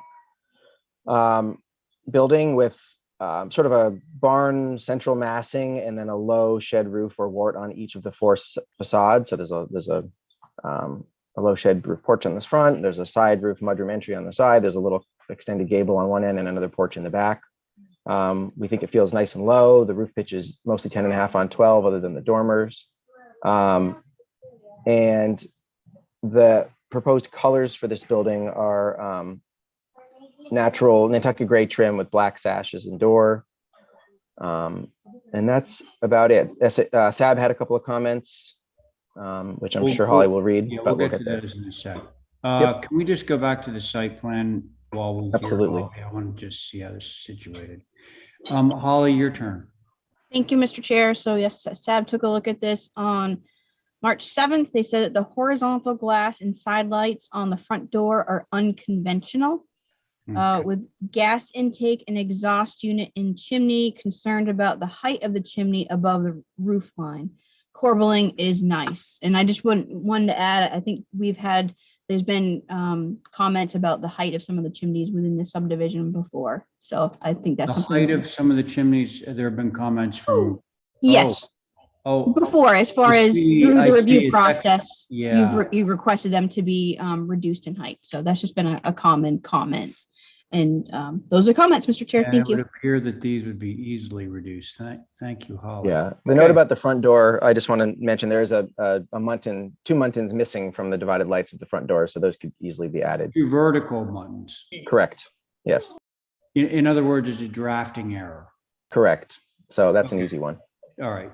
So everybody got that? We're really Yeah. not looking at a 4 light front door. We're looking at an 8 light front door. Okay. To Sconset Advisory's comments. Who would like to begin? I will. Thank you. That door was just the only concern I had. I think a little more trim around it and to add those 2 vertical bars. I hadn't thought about the chimney. If you guys feel it needs to be brought down a little, I'm good with that, but I think the house is adorable. Okay. Thank you, Val. Abby, you ready? Yep, I'm fine with it. Take down the chimney a little bit. Okay. I think we're probably all going to agree on that score. Diane. Yeah, I think that's the only thing, and fixing the front door a little bit with a little more trim outside all the glass. Yeah, I think we're looking for a little bit more of a frontispiece, Mike Cole. Understood. Just nod yes. Okay, thanks. John, your turn. Yes, I agree with Diane on her comments on the front door. It's too heavy. It ought to be changed over. I think that's about the only thing. Could I see the rear elevation, please?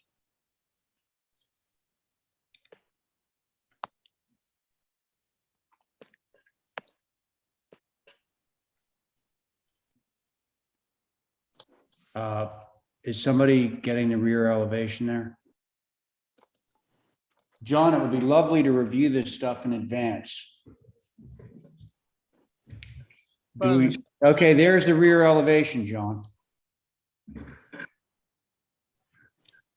John, there's the rear elevation. John. I know, heard you. I see. Okay. 1, 2, 3, 4, 5, 6, 7 doors there. and then one wall.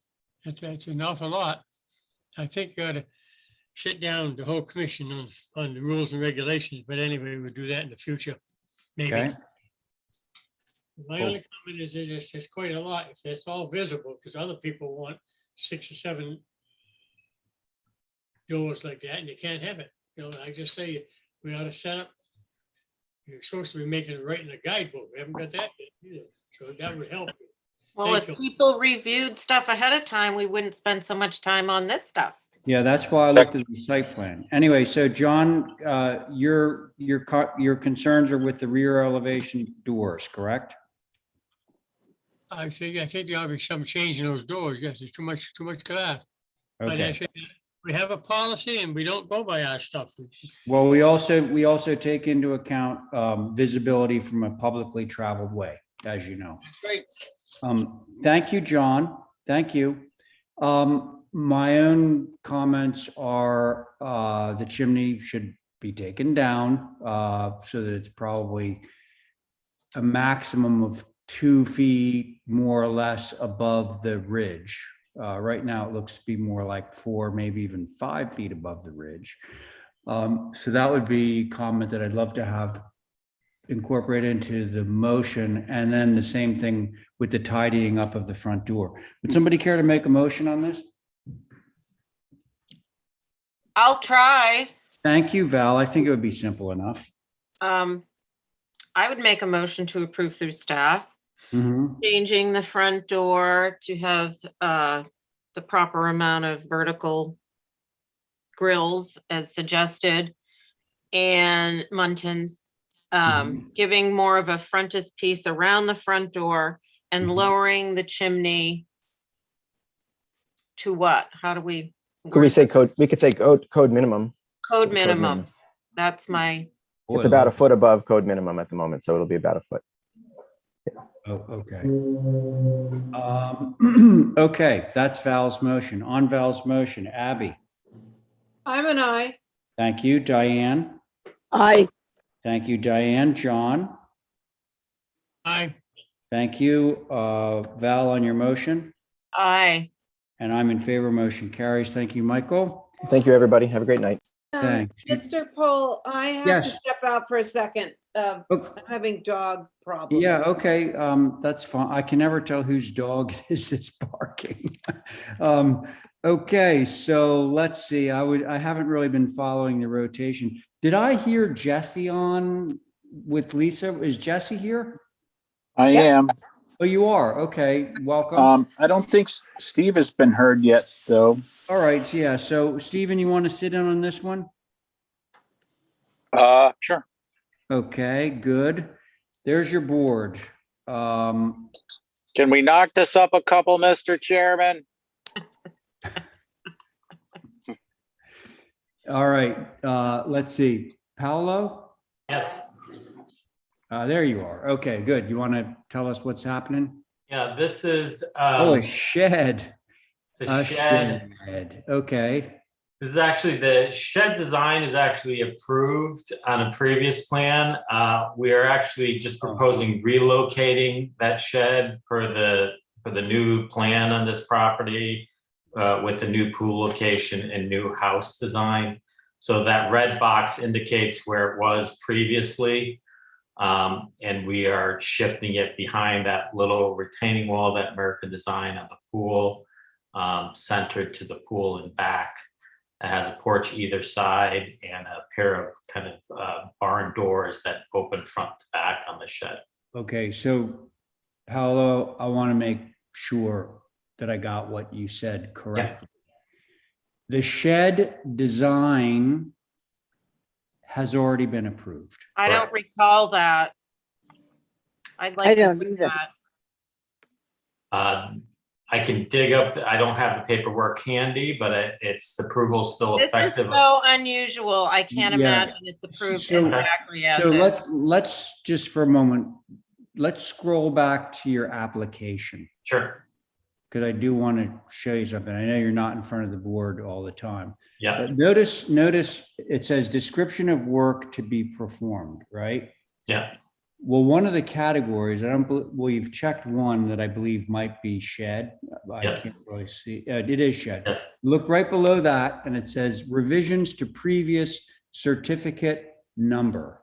Okay. So when you went in for the shed, you see, you were issued a certificate from this board, and it would be super helpful in a case like this to have reference, because I kind of got a feeling that this might have been consented if we knew and were certain that this had been approved previously, and had certificate number X on there. So in the future, that would be your best way to go. So having said that, I who would think we like? should hold for that, that approval, so we're not making, it's a waste of time to talk about it if it's already been approved and it's just moving. Can I query the board on this, the board that's sitting on this? If, in fact, this, we're talking about a little bit of a technicality here. If in fact, a board reviewed this and approved the design, does anyone who's voting on this application have an issue with the new location? Mr. Chair, may I interject for a minute? Yeah, that would be really helpful. Thank you. I am looking in our software program, Intergov, Yes. and I see 4 applications for 1 Caroline Way. Okay. It's all dated from September of last year until February of this year. And we Okay. have a new building, a Yes. swimming pool, an Yes. alteration, and an addition. Yeah, I don't remember There that. was no shed on here. The new building was actually the main dwelling. So just wanted to bring that to your attention. So Paolo, you're sort of at a crossroads here, because we could review this. We could review this with this board, right? And what you're going to get is you're going to get comments regarding the architecture. Sure. Okay. Do you want us to proceed in that manner as if you didn't have a previous approval? I'd like to hold and dig up the information on it, if that's okay with everyone. I think Yeah, that's a 'cause great I idea. mean, taking one look at this, I can tell you, the board is going to have comments on absolutely. architectural features, no question about it. So, which is why I believe that it was not put on consent. So, just to be clear, you would like the board to hold this application for additional information concerning a previous approval, correct? Correct. Okay, can I have that motion from one of my lovely? I'll make that motion. Okay, so Val's made that motion. On that motion, Diane? Aye.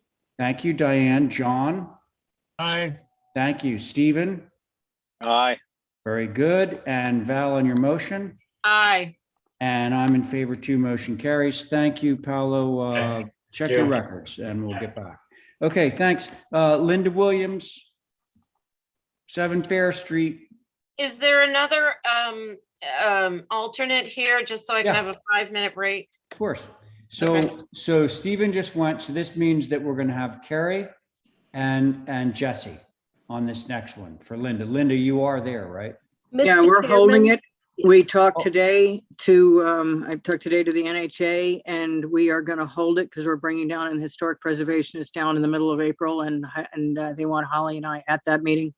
So we're going to hold, this is the Fair Street Museum, so we're going to hold it until we figure out how to resolve the window issue. Okay, so can somebody from that board make a motion to hold 7 Fair Street for more information? So move. Thank you, Diane. On that motion, Carrie, Aye. Jesse, Aye. thank you, John, Aye. and Diane on your motion, Aye. and I'm in favor. Now, same board, let's just stick with the same board since you guys didn't get to really do anything fun just now. All right, so what let's- do I have on here? Do I have you? Okay, you have whoever just voted. So you have Carrie, Yep. Jesse Dutra, John Yep. McLaughlin, Diane Coombs, and myself. Okay. Okay? That's Yep. your board. Go Okay. right to the go right to the pictures.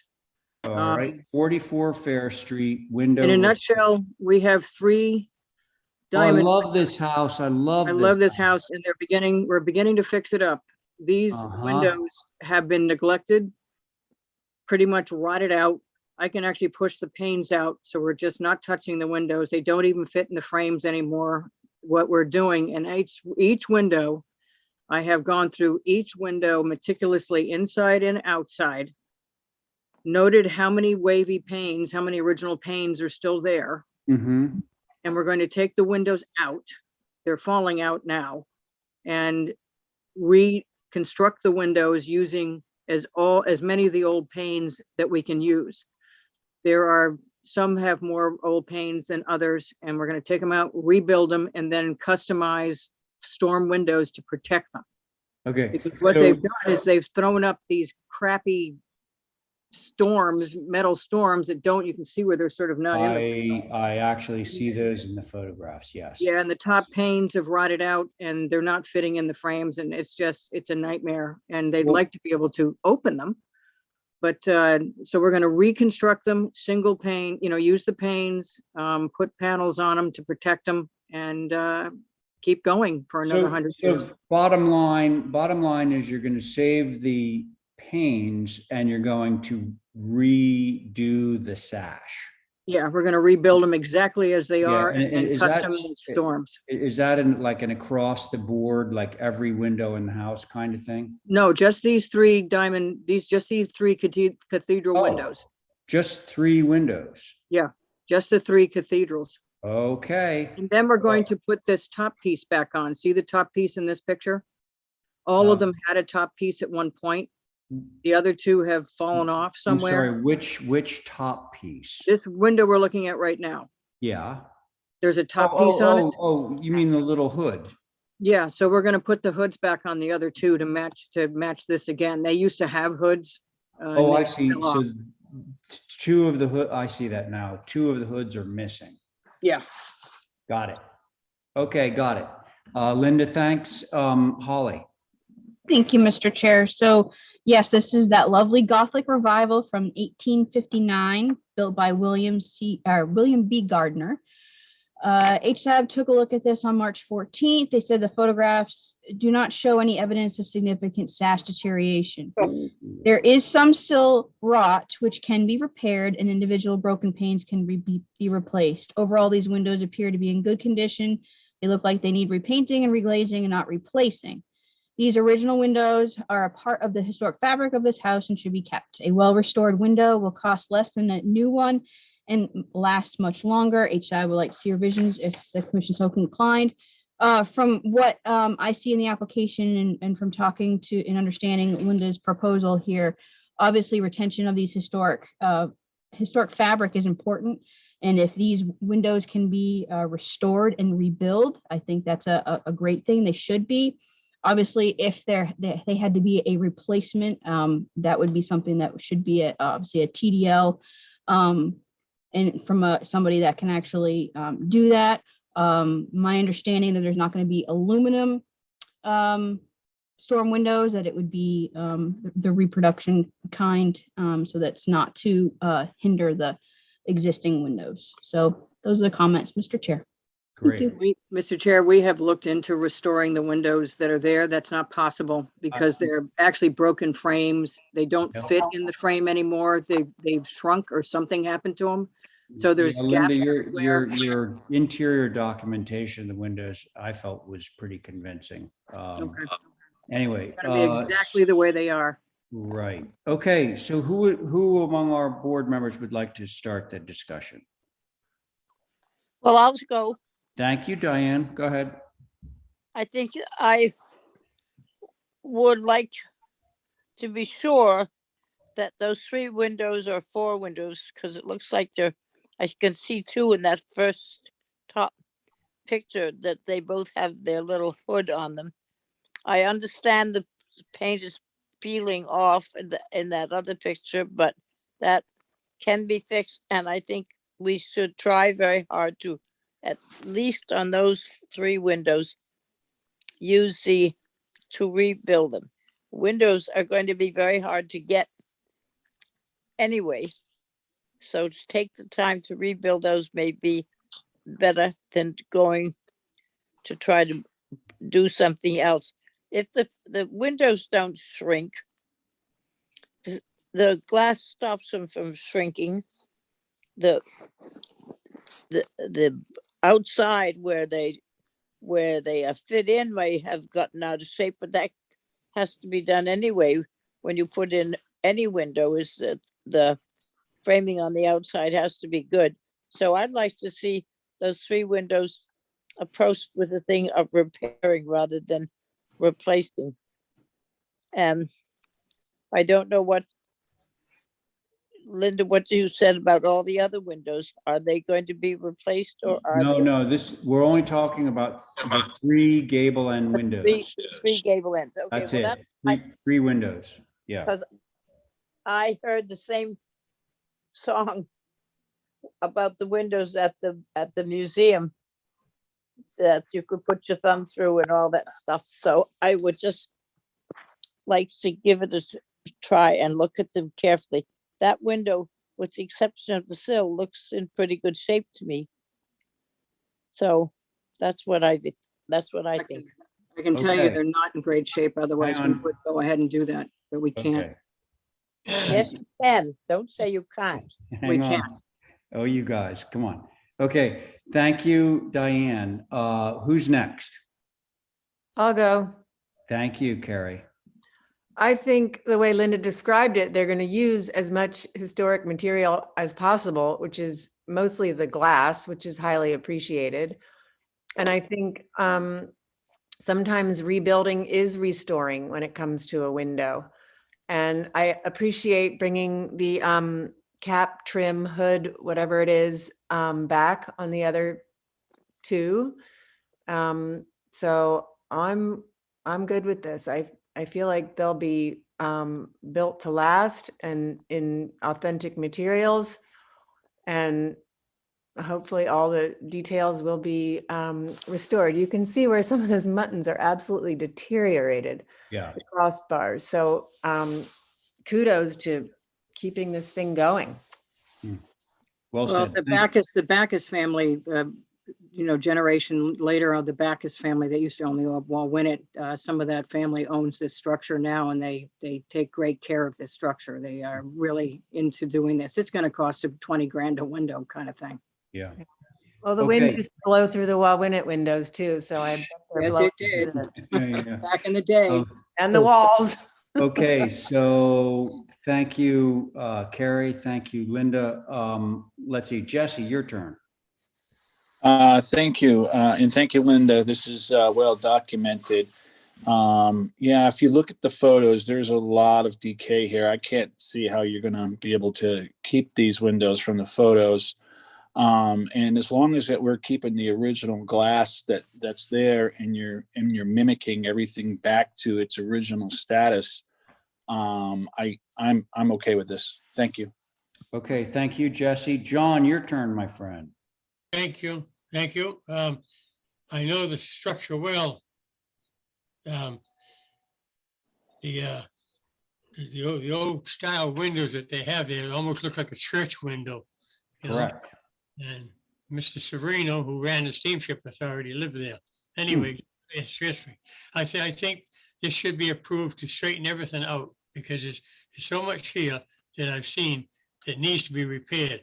So anything's an improvement. So whatever they want to do, I tell them, go ahead and fix it. Thank you.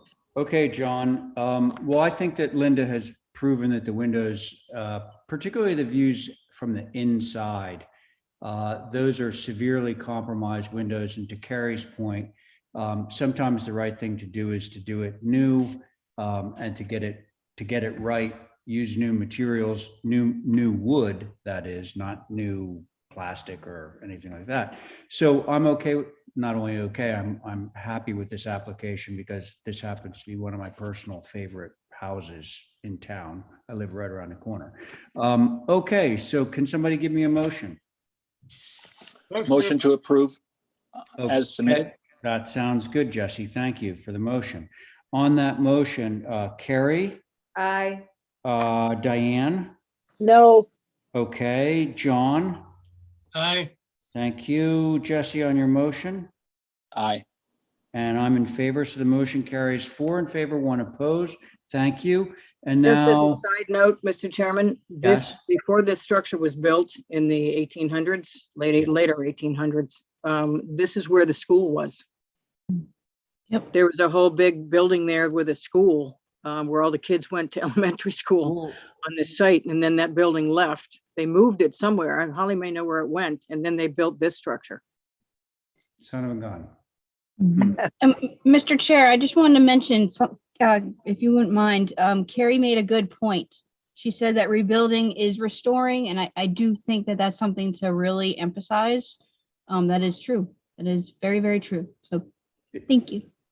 Yeah, I mean, we don't necessarily need to get into a long discussion about it, but sometimes something is far gone to the point where it makes the most sense to just start with fresh stuff and do it according to the old details. So thank you, Holly.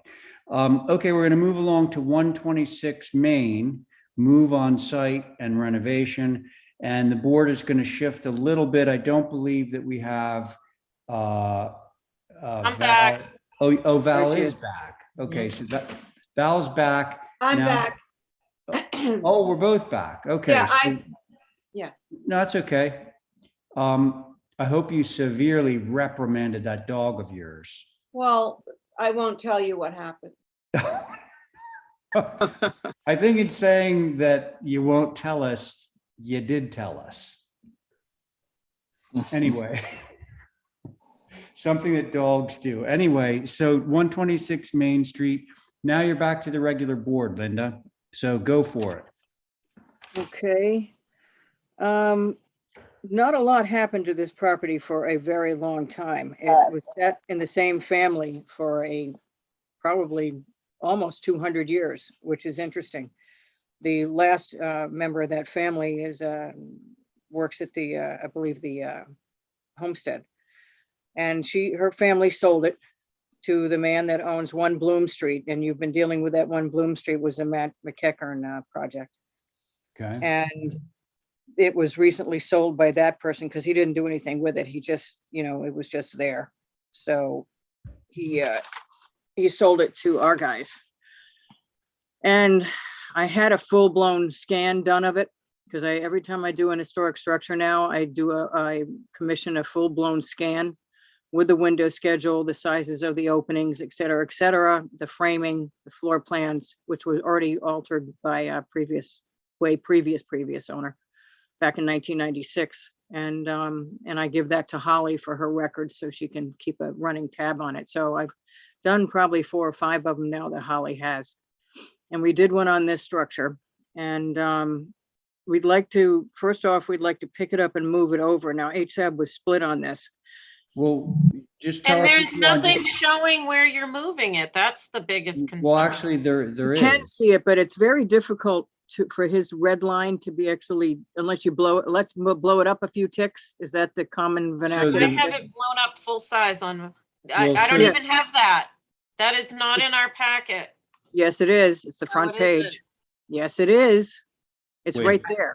I I can't have- split this package up. Can I ask a question? You see the red lines? That's I where it see it is. now. Yeah. Yeah, it's Okay. very difficult to do it on So you're Zoom. moving the house, it would appear to be like 1.5 feet, maybe. 2 feet to the left 2 feet. on this Okay. drawing. 2 feet to So, the west to get it away from the driveway, which is not our driveway.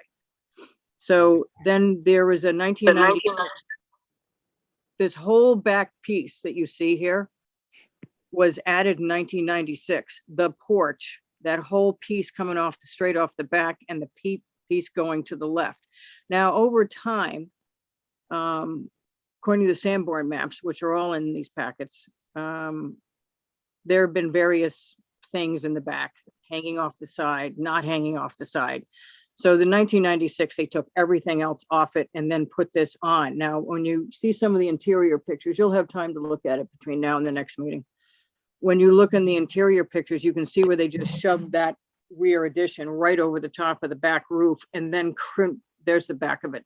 Right over, see the roof, the old roof is right there on the slants.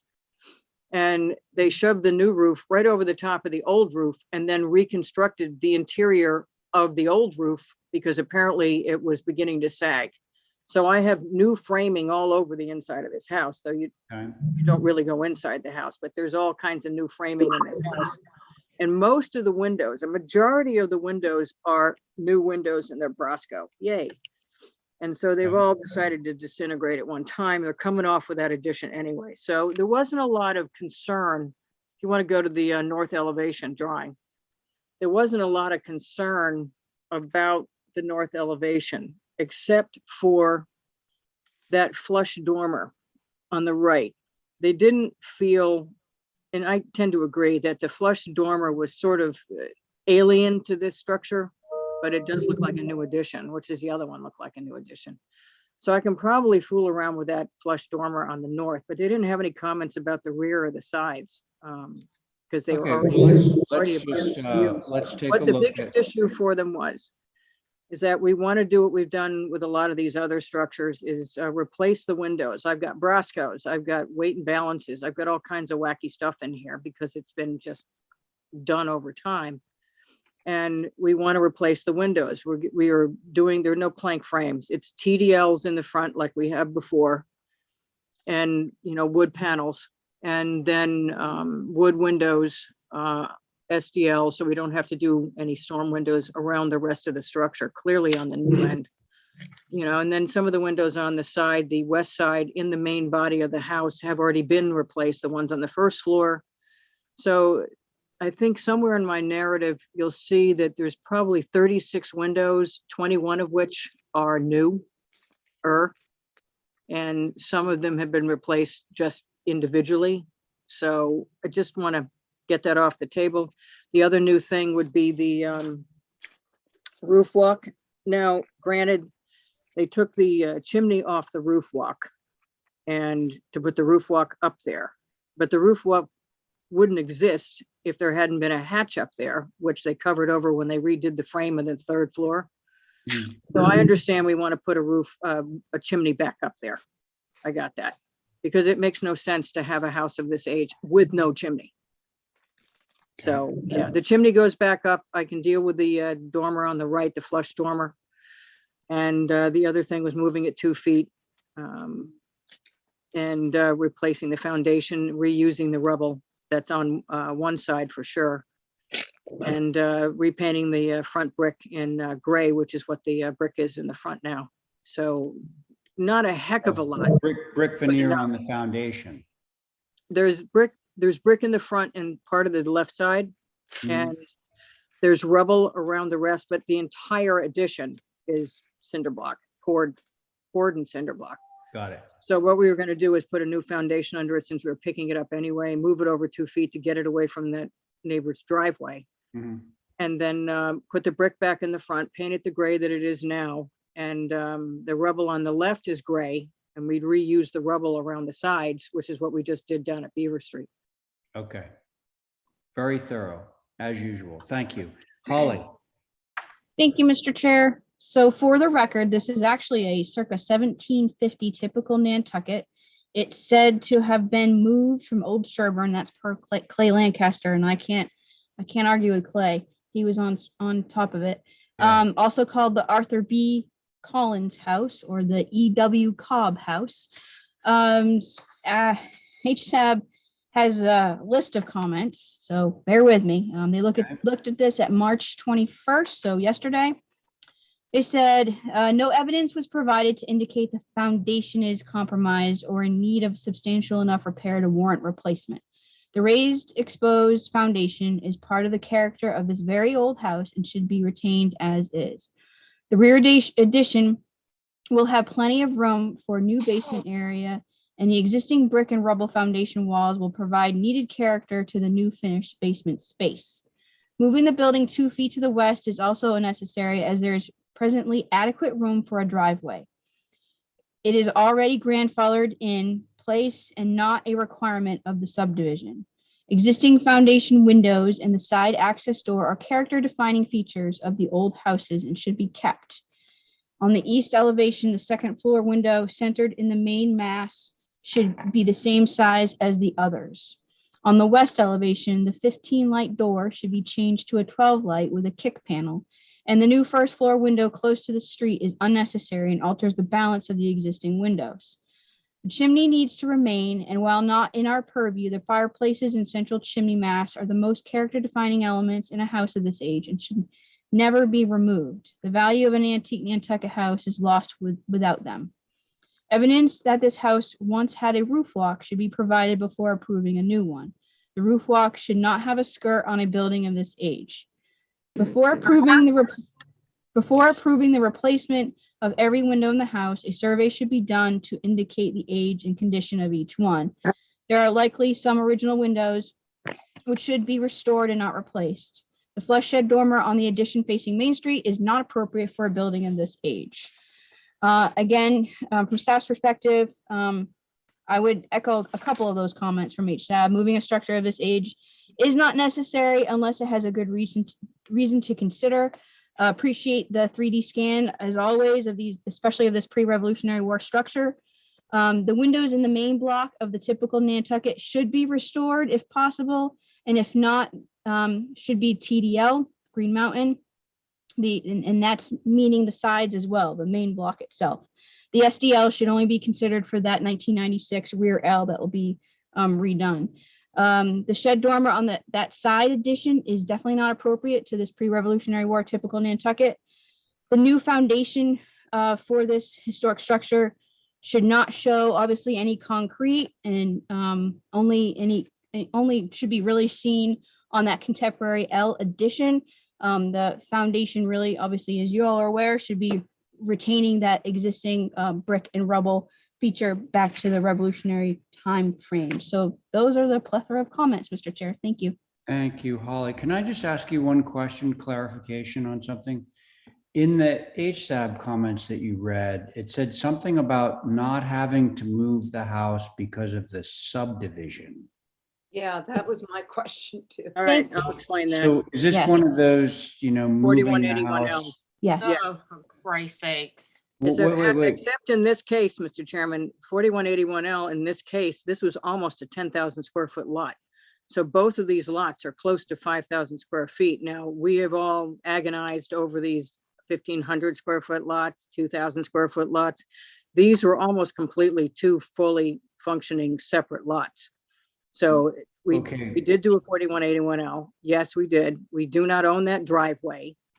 And the cars are literally on the foundation when they go up that driveway. Can we go back? Can we, just so I get a more complete understanding now that I'm, Yeah, because we don't have this in our packets. Yes, you do. Now, Linda, we have several links to your stuff and nothing. Like okay. this. That's not true. It is true. It is not. This is the whole package that I put in. Can I interject here? So what we're looking at right now on our screens is the package as submitted by the deadline? No, I'm not asking you. No. I'm asking the staff. If I may I interject? This was omitted by accident. I did find it in my emails. Since there was so much to it, I thought I had included it, but I realized and I had double included the same submission. So this is, I will take the blame on this. This was my fault for not including these elevations. So Linda is correct that she submitted all this, and Val is also correct that it wasn't part of the package simply because it just didn't make it in. Correct. And I do apologize. Okay, no, now we have clarification. So what I would like to do, is I would like to go back to the site plan now that I understand, more about this. So your property, or the property, I see now the subdivision quite clearly, you're having a little pork chop that accesses the back piece of property. Yeah. And that is the thing that you are moving away from. Yeah. It's only about 10, maybe 10 feet wide. And right now, when you go to the back of the lot, if it was still one lot, it literally, the foundation is the driveway. The tar runs up to the foundation. So we'd like to get it away from there. So whoever's going on in the back isn't involving us at all. And we're going to pick it up and put a new foundation under it anyway, and put everything back on the outside of the foundation like we do all over town. Okay. But we'd like to move it over 2 feet to get it away. That's it. I wanted to fully understand the site, why the house is moving, and now I do. Okay, good. So I want to get my comments from the board, because those are the people that are voting on this, and what they feel about this is what really matters. So who would like to start? I cannot, because I didn't see it. You can't start, or you can't talk? I can't comment until I've had a chance to review it. And there's a lot of stuff to review in this packet. All right, well, listen, Right, Val, well, I'll kind of hold you to the end. And then my guess is that at the end of the day, we ain't going to be approving this tonight. No. Okay, so that will give you more time to more thoroughly digest. But anyway, Abby, I think you were prepared Yeah, to. right. I did. I just want to say, I want to pull a John McLaughlin, because my great auntie Gertrude lived next door. I'm here. Oh, my auntie Gertrude, or who? So I just want to say that I agree with HSAB. I think moving the feet two feet for a driveway to get to a subdivision. I mean, so I don't get this. This will affect the original chimney. And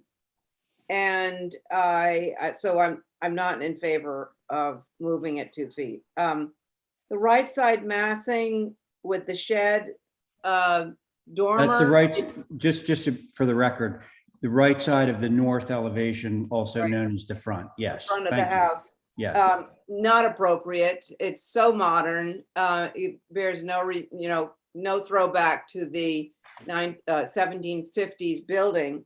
And I agree. I think a window survey is important. And I've said it before, I'm living in a rattling old house with 70, 50 windows myself. If they can be restored, you get the beauty of the whole business. So I would like a window survey, and that's what I have to say so far. Okay, thank you very much, Abby. Diane, how about you? Well, I am, if we can go back to the front of the house, because right now we're on the south. As Abby mentioned, that shed dormer on the right-hand side, it's not appropriate to the thing. That the roof walk is not appropriate unless they can prove that there was one to begin with, and it should not have a skirt. That is number 2. The windows, all those windows should be original windows, and as many as I have gone before need to be rebuilt, and see whether what window survey would be proper. Because I'm hearing this at every old building. It's the same excuse or description. The chimney should certainly be there. I don't know how you could take an old building of this age and remove all the stuff that on the outside, which is what we do. It removes all the historic features. So that's what I have to say, and also approve of what Hashab has said. Very good. Thank you very much, Diane. Let's see, Val, you ready to render any comments at this? No. No? No. Okay, John? John, Yes, your turn. thank you. Knowing this structure, growing up in the monument area, that this used to be owned by Jerry Snow. He was the president of the Nantucket Gas and Electric Company. Anyway, just a little history on the house. It's been there, I'll say, 80 years anyway, maybe more.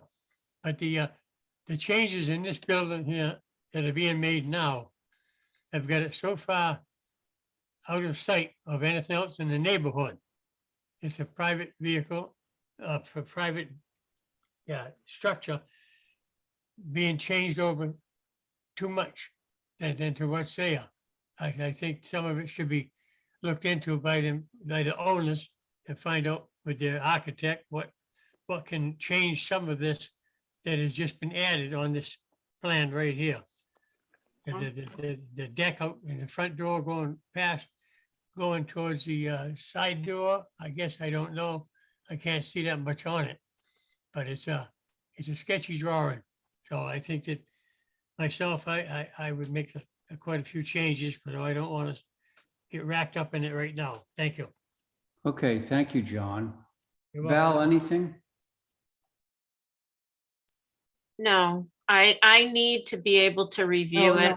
Okay, that's fair. But so I have, concerns that are similar to those already voiced by the other members and by HSAB, the roof walk, the fact that it's skirted, window inventory, the dormer to the right of the front door on the new addition.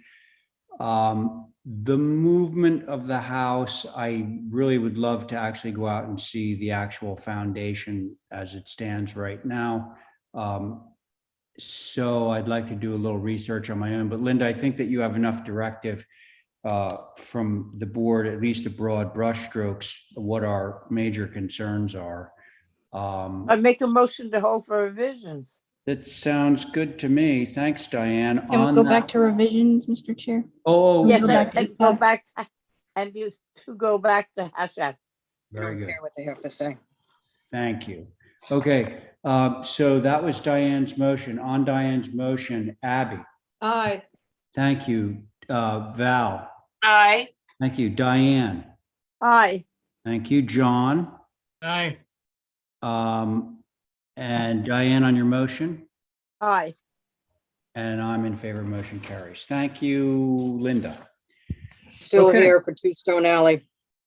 Oh, okay. Because Sarah's on the boat, so Sarah had to go get on the boat, so I'm not sure she's gonna be able to get on. Okay, well, we'll see. And I think maybe there's some other people that have joined us as well. But I'll do the usual drill with this. I know the degree of scrutiny. So myself, Abby, Diane, Val, Stephen. Let's see, Matthew, are you there? I am, Mr. Chair. Okay, great, thanks. Can we read first. HSAB's comments first? No. I think they're relevant. Why? Because they're relevant. No, but that's not the way we ever do it. I The thought Holly applicant- read them first. The applicant, no, never. All right. The applicant presents, oh, by the way, something happened in the last few years. I became the chairman of the HDC. So I actually do know the way the meetings are run. So, so Matthew presents his revisions. Then I hear from Holly and HSAB. Then I hear from anyone who is a concerned neighbor or a representative of a concerned neighbor, and then it goes to the board. That's the way this operates. So Matthew, you get to talk. Okay, thank you, Mr. Chair. I'll just keep it brief and cut right to it. I think if actually starting on the site plan is going to be helpful. One thing that we've done, sorry, I don't know if it's Esmeralda or Holly that's driving. Yeah, perfect. Thank you so much. Because I do think that that's relevant is, so you can see that the addition is highlighted in blue. Prior to this most recent submission, we've actually stepped back the addition so that they step further and further back away from Stone Alley. So the furthest distance is roughly around 7 feet from the property line, roughly, I think 30 or 36 inches from the first step back. So I think that would be. That was the first step back or the second step back? The first step back, I believe, is over 30. I want to say closer to 34 inches, and the second one is closer to 30. So I think the total is somewhere around 7 feet. But we've made a conscious effort to take these additive masses and step them further back away from Stone Alley towards the south. Okay. If we could shift to sheet 8 2.0, which I believe is, Excellent. Yeah, sheet 5. So you can actually see the west elevation. There is no significant change to that elevation. We thought that was important to keep, obviously, that existing facade. The east elevation, which is the rear of the building, which would be visible from Stone Alley clearly.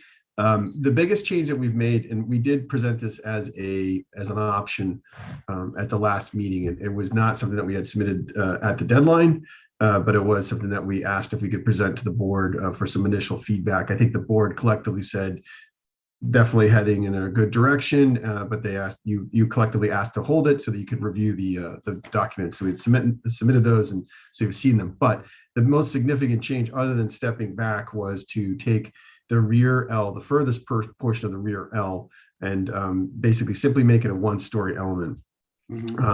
We utilized a hip roof element because we thought that was the most conducive to the board's desire and the neighbor's desire to have the massing step down significantly.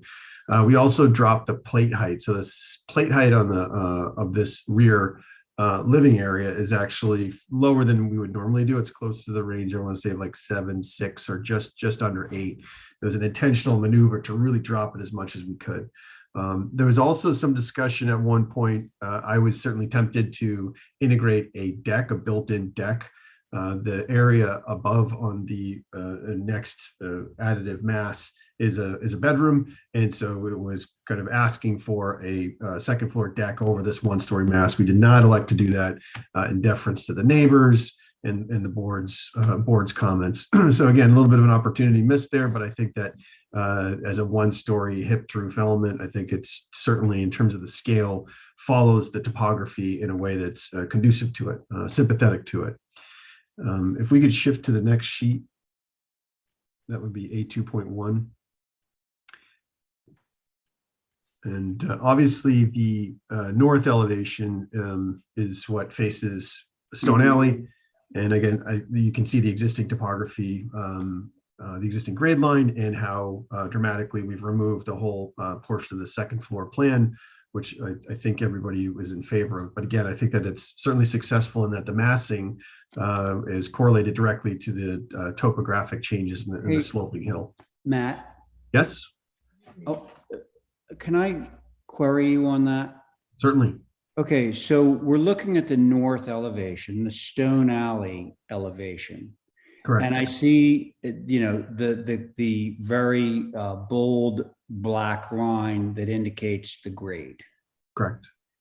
What I'm not seeing is that is obviously the proposed grade, but is it also the existing grade? In other words, is there no change in the grade there, or should there be a dashed line that says where the existing grade is?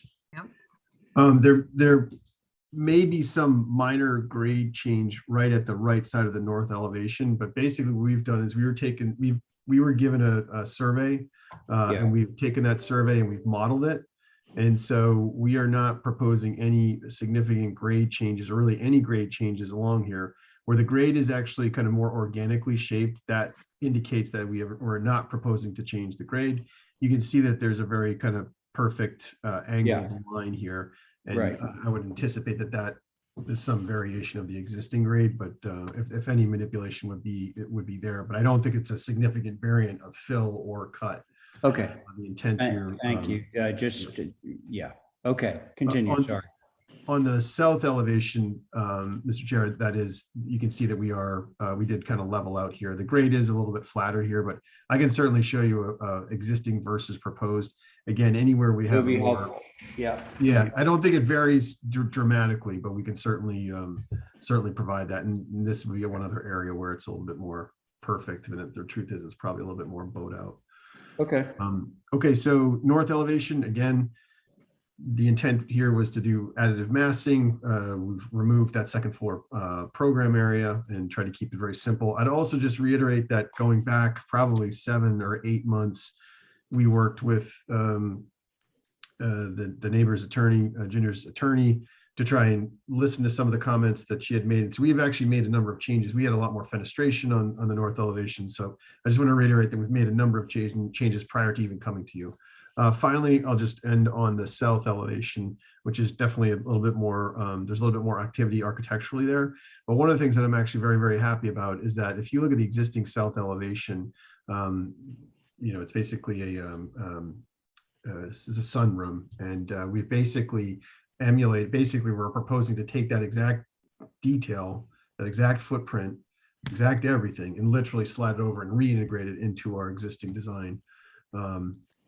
And I think that You don't mean literally, right? we're not literally going to do it. We're going to rebuild it. I mean, it's an interesting You question. basically whether or not we took could. the design and you moved it. Yeah. Yeah, this building has been 3D scanned as well, inside and out. And so we have a pretty good depiction of all the exterior trim details. So it's an interesting question. I wasn't just being realistic. We anticipated just rebuilding it, but I mean, the truth is it's the exact same footprint, I believe. And the intention is that all of the details to match are existing. So with Okay. that, I look forward to the comments from the board and neighbors. Thank you, Matt. Okay, so Holly, it's to you. Thank you, Mr. Chair. So for the record, this is an individually significant structure from 1858 to 1871. It was a barn that was turned into a dwelling by Eliza Codd, a female MIT architect, as well as Nantucket native. And this is Women's Month, just saying. HSAB took a look at the revisions on February 28th. They said that changing the back wing is a one story is a positive step. However, the new east-facing gable should step down significantly from the main ridge. The 4 ganged east-facing windows should be separated at least 2 pairs, and they should be narrower so that the proportions match the originals. The 2 new small windows on the south elevation should be larger double hung. The existing exterior chimney is a characteristic defining element and should remain. The existing grade lines should be shown to better understand how it relates to the existing slope of the bank. And HSAB respectfully requests revisions. So if the commission is so inclined, some comments from staff. Appreciate the step back off the addition off of Stone Alley. The addition is still more than a half of the size of the original 1850s structure. A window survey should be provided. Appreciate the additive massing with dropping the height at the rear. However, still presents itself as a wall along Stone Alley, originally called Gunter from the 1833 coffin map. Just a little history for you. Agree with HSAB about the exterior chimney being preserved as a character defining feature. That is absolutely correct. And then as you all had mentioned, obviously some topo information would be highly recommended and appreciated. Again, this is an individually significant structure, and appreciate changes that are sensitive. And Mr. Chair, as you're probably aware, there's probably folks in the queue that are willing to speak. Definitely. But thanks, Holly. Thanks very much. Mr. Chair, could I also, one thing I did forget, just in terms of attendance, we also have Stephen Cohen, who's been a consultant with us. And he may want to speak at some point. I forgot to actually mention that he was here. Apologies. He doesn't have to speak right now, but I just want to let you know he's there. Okay, I will. I'm going to let neighbors speak, people that have concerns, and then I'll have Stephen go right before I hear from the board. Okay, thank you for pointing that out. Okay, so Linda, I see that you have your hand up. Do you want to begin? I'll begin. I have been on this for 4 years. I should have said, and let's try and make our comments brief. Yeah. But go ahead. I think stepping it down. Yeah, Ginger, you want to go before me? Well, yeah, I mean, I could probably add things, but I'm happy to go first if that's okay with you. Yeah, I'll let Ginger go first. Okay, Ginger, you go first, then Linda.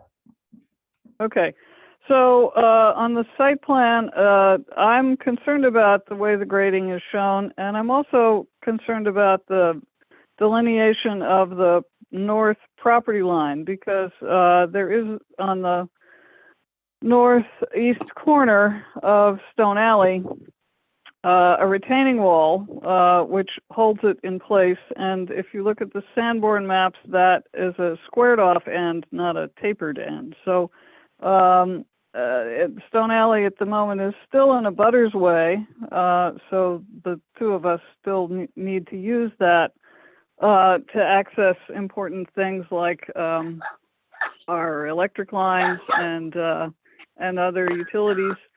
So the way the grading lines track over, I don't think clearly reflects what the relationship of the lot to Stone Alley actually is, because we're dealing with two different. Stone Alley seemed to, or at least part of it seemed to pre-exist the digging out of Quantity Bank, and Quantity Bank began to be dug pretty much starting with south of Stone Alley on this property. So the relationship of those grades is particularly important.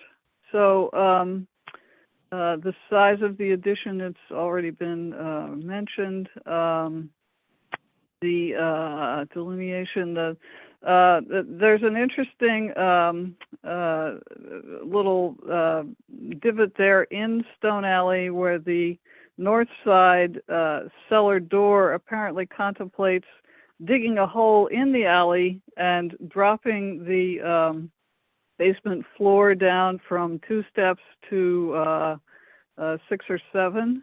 And so it seems to be digging itself down in 3 or 4 steps. You can't really tell from the south elevation access because there's a break line. So I think I couldn't see the measurements when I was reviewing this, but I think as far as the setback on the north side, it's using part of the abutter's way as part of the setback. And I don't know where the photos are that I submitted earlier. That I have to apologize that my house really does loom as you walk up Stone Alley, but it was an 1848 renovation. There's nothing that can be done about that now, but it is set back considerably more than is contemplated for this addition, and it's probably not your issue that there's might be a hole in the abutter's way, but it's your design will certainly affect what happens, which I don't know if that's zoning or what it is. The other element is that concerns me is the demolition of the sun porch on the south side, because that was a signature of Eliza Codd. She really liked that sort of sun porch, and it's pretty unusual. It changes the form of the original structure, and I don't believe it should be considered that its removal should be considered as mitigation for the reduction in additive massing, because it's not additive, it's already there.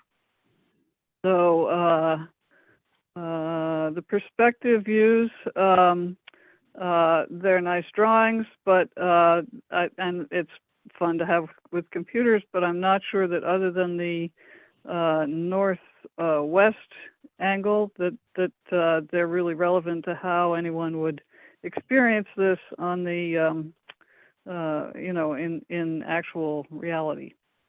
So that's my comments. Linda, your turn. Okay, thank you.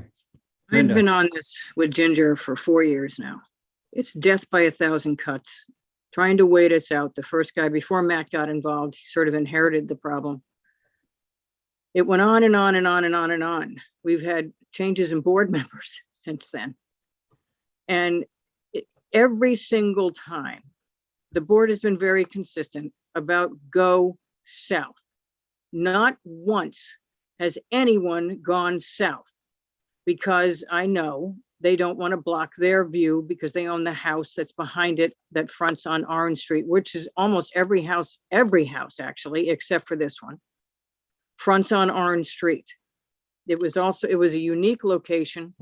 There were other barns below in my hunt around for things that were all disappeared over time. when they started really to cut the bank. I don't believe the grading is correct. I've been all over this thing.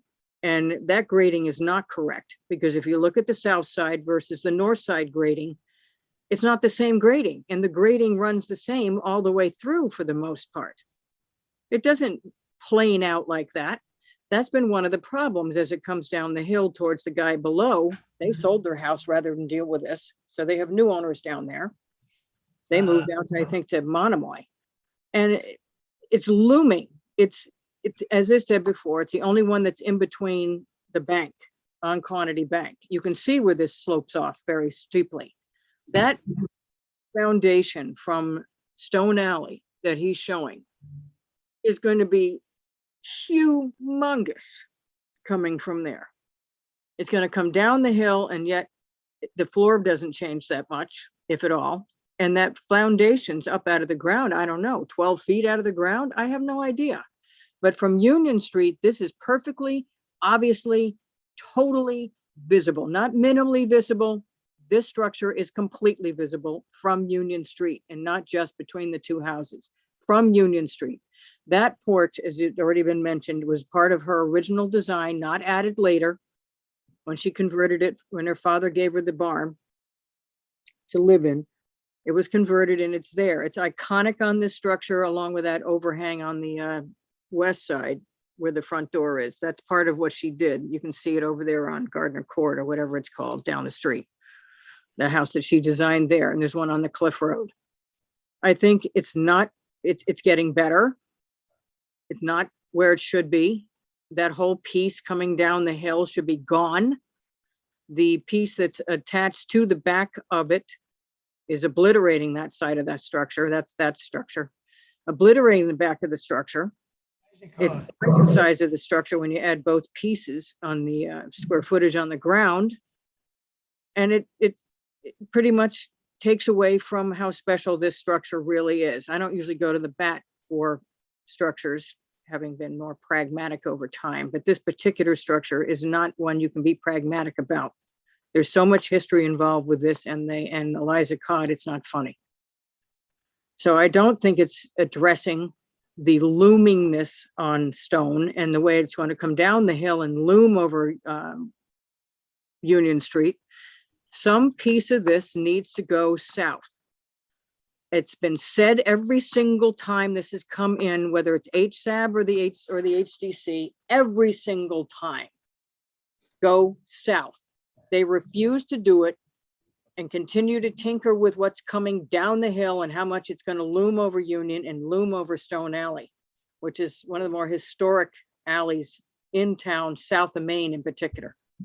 So I just don't see it coming where it needs to go. That whole little quote unquote sunroom thing needs to go away. And in the ridge of that piece that's on the backside going east needs to come down off the ridge of the existing structure. It's the same height. Thank you, Linda. And Sarah has joined your ranks. So Sarah, you have your hand up. It's your turn. Okay, thank you very much. I hope you can hear me. So I agree. Hey, Sarah, we can hear you really loud. Can you turn it down just a little? She's on the boat. Yeah. Yeah, is that better? Is that better? Just go ahead. Is that better? We can. I'll stop. We'll adjust our volumes. Go ahead though, Sarah. Okay, I'm sorry. So what I think I do agree with everything that both Ginger and Linda have said. I feel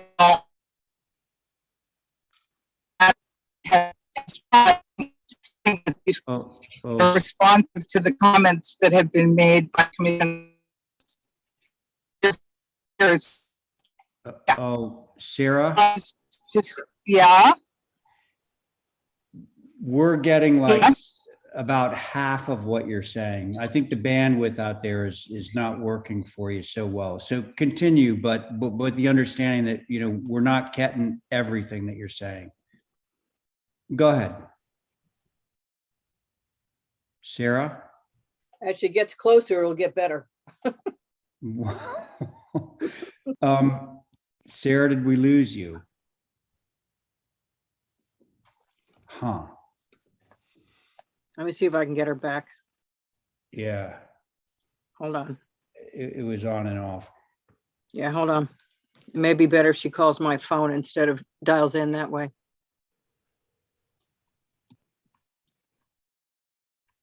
You know, I think I we don't did- want to let this linger too long because this is a Yeah. long application. Yep. And we still have to hear from Stephen, and then we're going to hear from our board member. Yeah, I can't get her. She's in between. She must be Okay. right in the middle. So basically what I heard her say was that she agrees with everything that Ginger and Linda have already said. So with that, I'm going to move to Steve Cohen. Steve, if you're there, hopefully Yep. you're not on the boat. Unusually, I'm not on the boat. Good.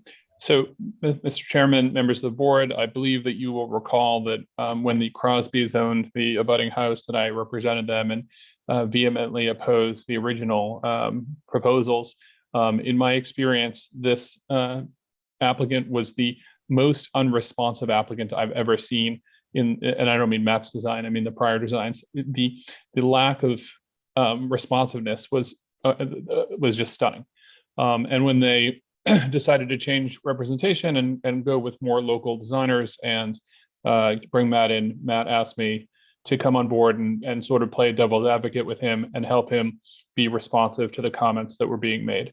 And I think that he's done a very good job in this design because he's nailed the idea of moving away from Stone Alley in the massing. He has lowered that third section to one story, which really eliminates the sort of grotesque telescoping that was in the original design.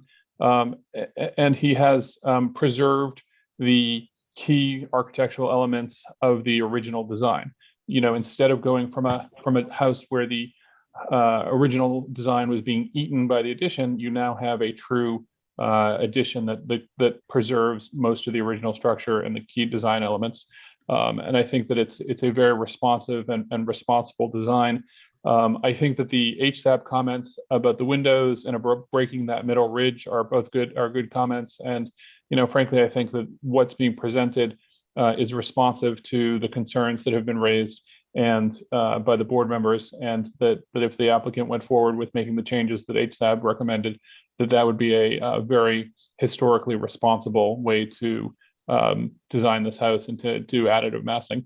I do think that trying to go to the south is something that the board has encouraged, but the board never said, you know, despite my arguing for it, that it was the only way this could be done. And it's not the only way it could be done. You know, like the way that it's being done now, I think is responsive finally and responsible and architecturally supportive, architecturally appropriate. And I'll leave it at that. Thank Okay, you. thanks, Stephen. Okay, board members, guess what? It's your turn. Who would like to start? I'll go. Thank you, Stephen. Okay. So I got to transition to your screen versus mine where I've got it on. Can we go to the floor plans? I'd like to say first, I appreciate the overall direction of the changes. I also want to comment that there may have been a time in our history when Stone Alley was more formally referred to as Stepping Stone Alley. And that will be the segue to my comments. After I revisit a time in our history as the commission when we requested cross sections of buildings. And I think it would be appropriate in this instance to have, you know, cross sections of the length of the house with the addition, showing both the existing and the, showing the existing structure, the proposed, and with a dash line showing the change in the floor heights within the existing structure as are proposed to be changed. If we could go to the next sheet, please. Oh, I'm sorry, go up one more. go back up.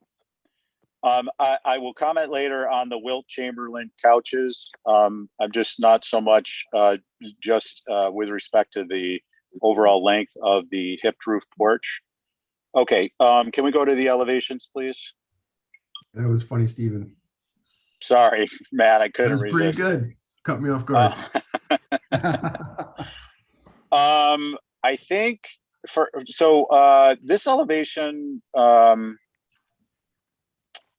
west elevation, the east elevation is proposed. I think the east elevation as proposed is a little busy, Matt. I think that though much of that is mitigated by the fact that you really won't be directly viewing. Forget about north-south. I'm sorry, Terry. So what is the left side here? Is the south?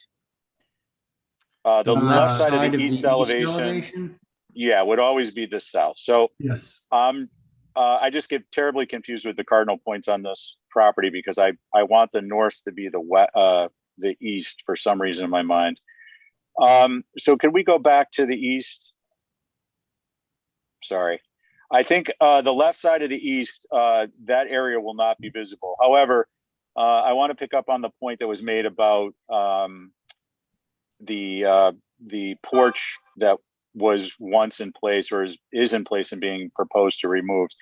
I think that with respect to my previous comment that this is kind of busy, there's a couple of different things that come into play. One is the hip roof window sizes as opposed to what's proposed and what exists, and primarily their width.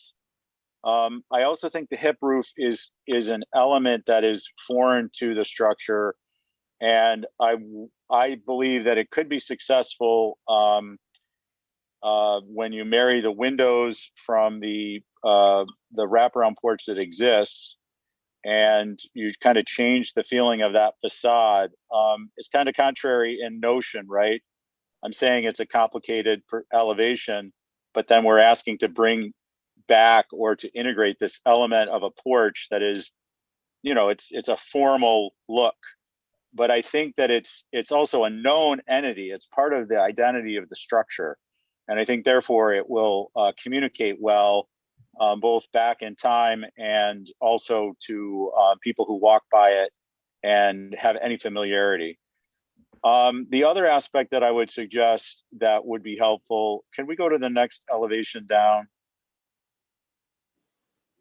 Okay, so on the north elevation, still on that rear porch, I think that this is where some of the existing porch, more formal, could be integrated, much as has been done on the south elevation in the middle of the overall left to right, underneath the gable, underneath the second floor deck. That type of a look, I think, is more appropriate, and both with respect to the historical reference and with respect to the window proportions.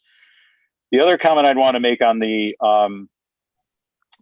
north elevation, and reaching back to the comment about Stepping Stone Alley and HSAB's comments and others, is that I think that there needs to be some type of a step down in both the ridge, but what hasn't been mentioned is the first floor level. There's a propensity to be living all on a single floor, but not in a way that's harmonious with the site that a structure is being developed. And I would suggest that we as a commission need to be focusing on that. This is a great example where if there were a step down in the porch area, well, I'm calling the porch, but the hip roof area, if there was a step down there, it seems to work in the internal program, going from a kind of dining area into a kind of a living gathering area. But it also helps to create a sense that the structure is following the ground, the earth, and I think that it translates well. The other place that needs a step down, I believe, is the ridge of the secondary mass, the addition, which is the 1.5 story mass. I think those are really, those are kind of the overall comments. There's, I think there's plenty of things people could comment subjectively on what is appropriate and what is not. And, I welcome that, but I'm not going to go down that route, at least not at this point, and hopefully never to the degree that we're redesigning at the table. Thank you, Mr. Chair. Okay, thanks, Stephen. Val, you ready? Yeah, I mean, Stephen really nailed a lot of the things I was going to say. I appreciate the changes that have been made in the direction that it's going a lot. I totally agree with making that rear element maybe more of the piece that's coming off. And with regard to the window size A, I think those are just too wide. I know on the existing, there are 2 windows that are but I think we need to go back to the size that is in the existing little glass room enclosure with the railing on top. I totally agree with the stepping down of the secondary mass more. And I think Stephen nailed all the points I was going to make. I really do appreciate the direction it's going. And with regard to the north, I think, you know, reviewing the window sizes, there just seems to be too many, maybe different shapes and sizes, and it's a little chaotic, but I love the more simplicity, the stepping down, giving more homage to the existing structure, and thank you, Matt, for that. Yeah. I'll go. Okay, Diane, your turn. Thanks, Val. Okay, I have my little list here. I appreciate a lot what's been done, but I think the window size has to come into saying the windows in the new part are too wide, and make the windows look dinky so that they need to be brought to the old size. And the middle addition needs to be dropped, because otherwise it makes it part of it. It makes the ridge eave at the top too big, and it destroys the original building and its side. It shouldn't be tucked in there. It is, I believe, inappropriate for it to be the same height and not drop down a big piece. Whether you lose the whatever room is up there, then you have to do it. It is. I get it. The addition still is overwhelming the house, and I still see no application or indication or why it can't go take some of its height and move it to the south. There's plenty of room. The bank is not as steep going toward the south.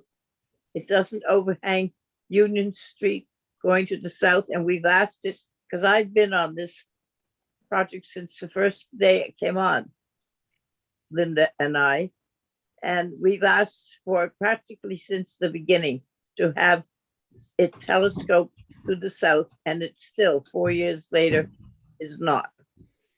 So, and I believe of the stuff that Steve said and Hashab, but I would like specifically to these other things I've mentioned to be reconsidered. Thank you. Thank you, Diane. Abby, your turn. Oh, good. Thank you. So I just wanted to see if we could go to the front elevation where I can still see the barn structure that she has there on this simple structure. And then I just want to take a look at that and remember how simple it is, and then what she did with it. My second favorite part of this house is the sun porch in the back. And if we could, yeah, there we are. So the proposed, I agree with my colleagues, those windows are too horizontal, too modern. I think if we could get that picture up of the existing sun porch with the black sash and the white trim, it's stunning what she did in the back there. And I would like to duplicate that and make it symmetric. If we could bring that up, is that possible? I mean, enlarge it? No, just bring it up, the Oh. what exists now, a picture of what Oh. We should have exists now. existing condition photos in here. Yeah, could you? The south, isn't it? Yeah, the south. Yeah, there Right it is. there. There you So, go. yeah, so that existing feature, it's to me that's like essence of Nantucket. And I wonder if that couldn't just be brought across the back and duplicated on your elevation there. I know you have it offset for a reason, but if we could go to the south elevation on the proposed, keeping that in mind.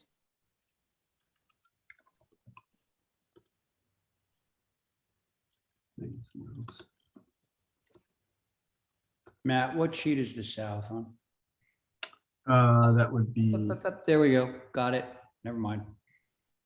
That's, oh, the south, sorry, I meant the. what You is actually meant the east. Yeah, what faces Down the hill is east.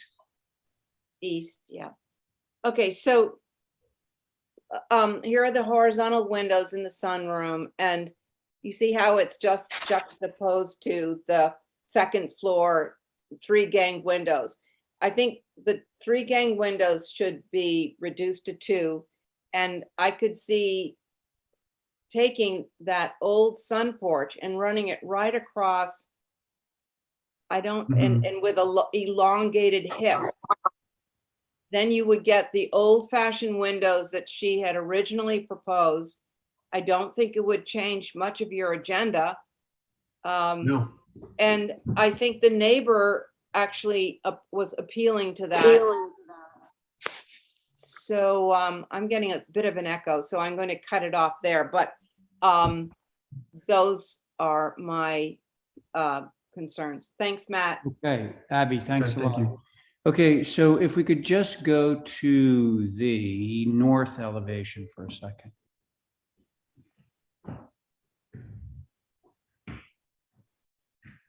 Sorry to have us jumping around everywhere, but yes, okay, north elevation. So first of all, credit where credit is due. This is vastly improved since when we first started down this road. Love the, sort of, we won't call it a single story mass because it's actually 2-story mass because the fully exposed basement. But to Stephen's point, and the comment that's been made over and over is the idea of moving with the grade away from Stone Alley, where the floor levels would all be level because they're essentially at grade. Well, I think in this case, the quid pro quo is if you are bound and determined to go down the hill, that the house should follow down the hill. And so Stephen made a very loaded point when he was looking at the floor plans, because I think he was looking for steps down in the floor plans that weren't there. And we can see that the line of the first floor is continuous all the way across. Well, that's a problem for a number of reasons, because then it makes that middle mass that much higher with respect to the old building. And 2, it results in a lot of exposed foundation. Now, one of the solutions would be simply to pull the shingle course further down, right? And then that would have less exposed foundation and more shingle. I haven't been in favor in recent history on this of having some little, kind of added appended pieces to break up the height of the new pieces and to give human scale when you're walking down the alley. Yeah. But I also think that it would serve you well to actually make steps in the first floor plan, excuse me, that would achieve the same goal, but in a more natural and realistic way than just stepping down the shingle course. So, and I agree with pretty much everything else that was said in the course of this discussion. So I think we could have some revisions, but I believe we're actually getting close to an answer to a yes on this. So it's my own opinion. I just want to say thank you, Mr. Chair, and thank you to the board for the comments that they offered tonight. I definitely have clear direction and look forward to seeing you again with some revisions. Yeah, likewise. Thanks, Matt. So could I have a motion on this? I'll make a motion to hold for revisions. Sounds good. Thank you, Diane. On that motion, Abby. Aye. Sorry, Diane, back to Oh, H, going Abby? back to house. Yeah. Yeah. That's part of the motion. Okay, so Abby on that revised motion. I am still in favor. All right, very good. Diane? Oh, you just made it, but Aye. yeah, okay, Val? Aye. Thank you, Stephen. Aye. Very good, and I'm in favor too. Motion carries. Thanks. And now Matthew, let's move. Actually, if I could, Mr. Chair, I was going to ask if we could actually hold this application for the next meeting. We're gotten some feedback from clients and neighbors, and we just want to see if I can hold it for the next meeting. Fine. Yep. Yeah. Okay. So one of the sitting members on this, and you know who you are, could you make a motion to hold? Motion to hold for, It would be Tuesday because Thursday is already. That's Right. totally fine. That's Right. Tuesday is actually preferable. Okay. So the information being sent to us in time for us to look at. Yes. Good. Certainly, I could do that. Yeah. All right. If it requires this getting pushed back another week, I could do that as well. So. All right. It's just helpful to look at ahead of time, Matt, so whatever you can manage. Okay. Certainly. And I don't anticipate making significant changes, but understood. So Val has made a motion to hold this for next Tuesday. On that motion, Abby? Aye. Thank you, Diane. Is that empty? Aye. Thank you, Val, on your motion. Aye. And I'm going to be an aye too. Interestingly, Carrie is down as an alternate. 1, 2, 3, 4. Carrie's down as an alternate. I mean, she should really kind of become a regular member because we're down to a 4-person board. So We Carrie, are? what? We are? If I'm reading this correctly, I have myself, Abby, Diane, Val. Okay. That's four Wow. people, but then we have an alternate of Carrie. So Carrie, you want to just, are you okay with moving it to Tuesday? And then I'd like to have you on the board. Yes. Okay, thanks. Okay, so that motion carries. Thanks, Matthew. And Thank you again to the entire board. I appreciate it. Yeah, thank you. Okay, Carrie or, This is Luke. all right, it's Luke. You know who we are. Myself, Abby, Diane, Val, Stephen. Now, isn't that funny? That's exactly the same board as Stone Alley. Life is full of funny coincidences. Okay, so Luke, your turn. Okay, thank you.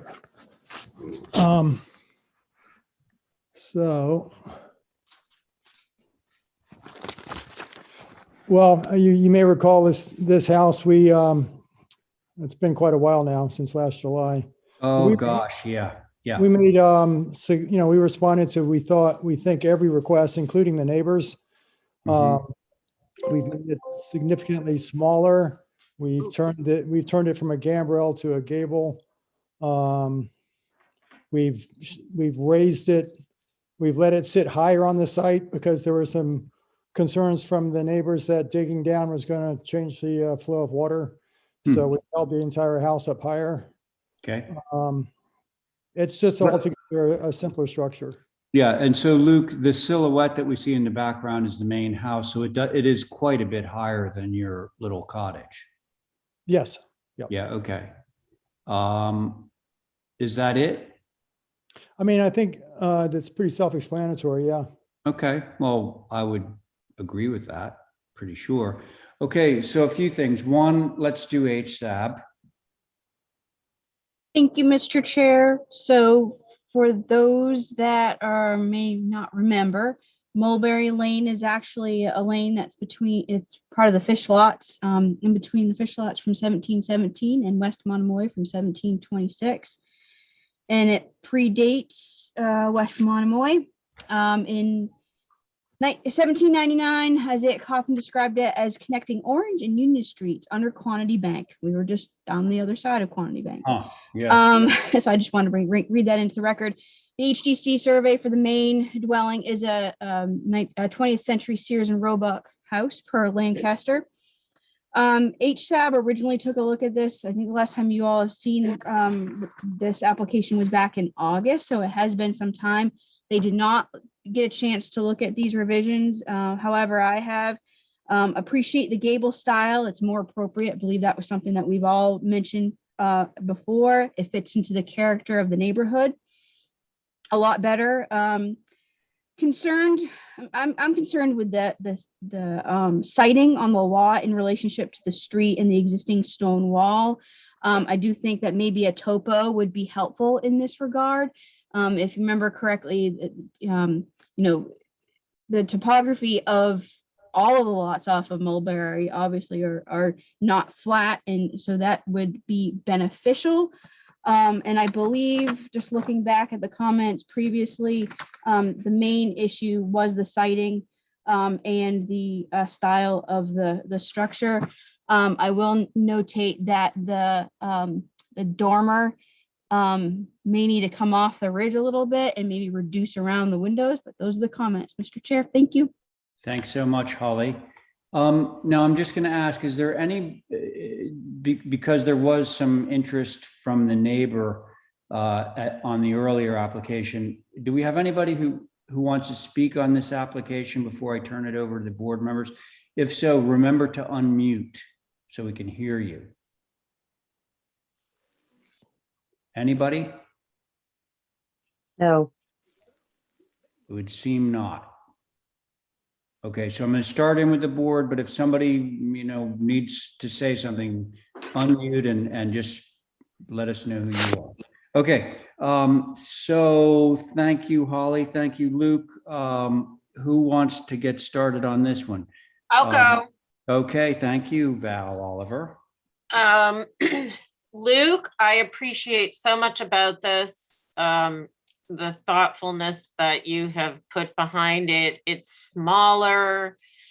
It is just so much simpler without the big deck facing Union. And with regard to the dormer, scaling that back was great. I really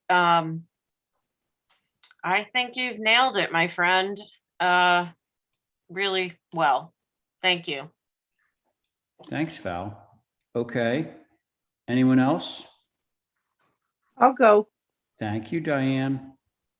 I live at the bottom of Mulberry Street and go down it, or somebody of mine goes down it every day, have for 50 years. The drawings that we have looks as if there's a great deal of space between the house and what's off to the left, but there isn't. It's very tight. One of the considerations we had, I thought, when this first came was to slip the garage in there and not to go into excuse me, Liz Coffin's property and the house before it. So I appreciate the restyling of it. It should match the architecture of its house. My only thought of the north elevation, which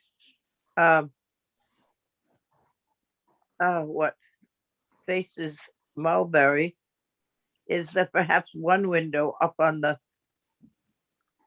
dormer would be better than two. And as mentioned, to drop the roof down a little bit. But I think the sighting is important. Not that it is so much HDC's concern, but the water problem coming down there, Mulberry Street and to 46 Union, my house 44, Liz Coffin's house, and 45 Unit is the problem. So I'd like to see what the land is going to be and how it's going to come down, so that it doesn't all end up in our yard. As I say, it's not HDC's problem, but if we could see what the landscaping was going to be and what the cut down those steps coming down from up where the house is and stuff like that, I would like to see it and how the garage is situated. The architecture of the house, of the garage, is great. It's just how it sits on the site. Is that it? Yeah. Okay, Diane, thank you. Abby? Yeah, appreciate the new scale. I prefer one dormer to two, and in that dormer, just one window. And I wonder if the windows on either side of the garage doors are really necessary. It just looks a little over fenestrated. I was going to ask, I can't remember what the trim color is on the main house. Is it white or is it?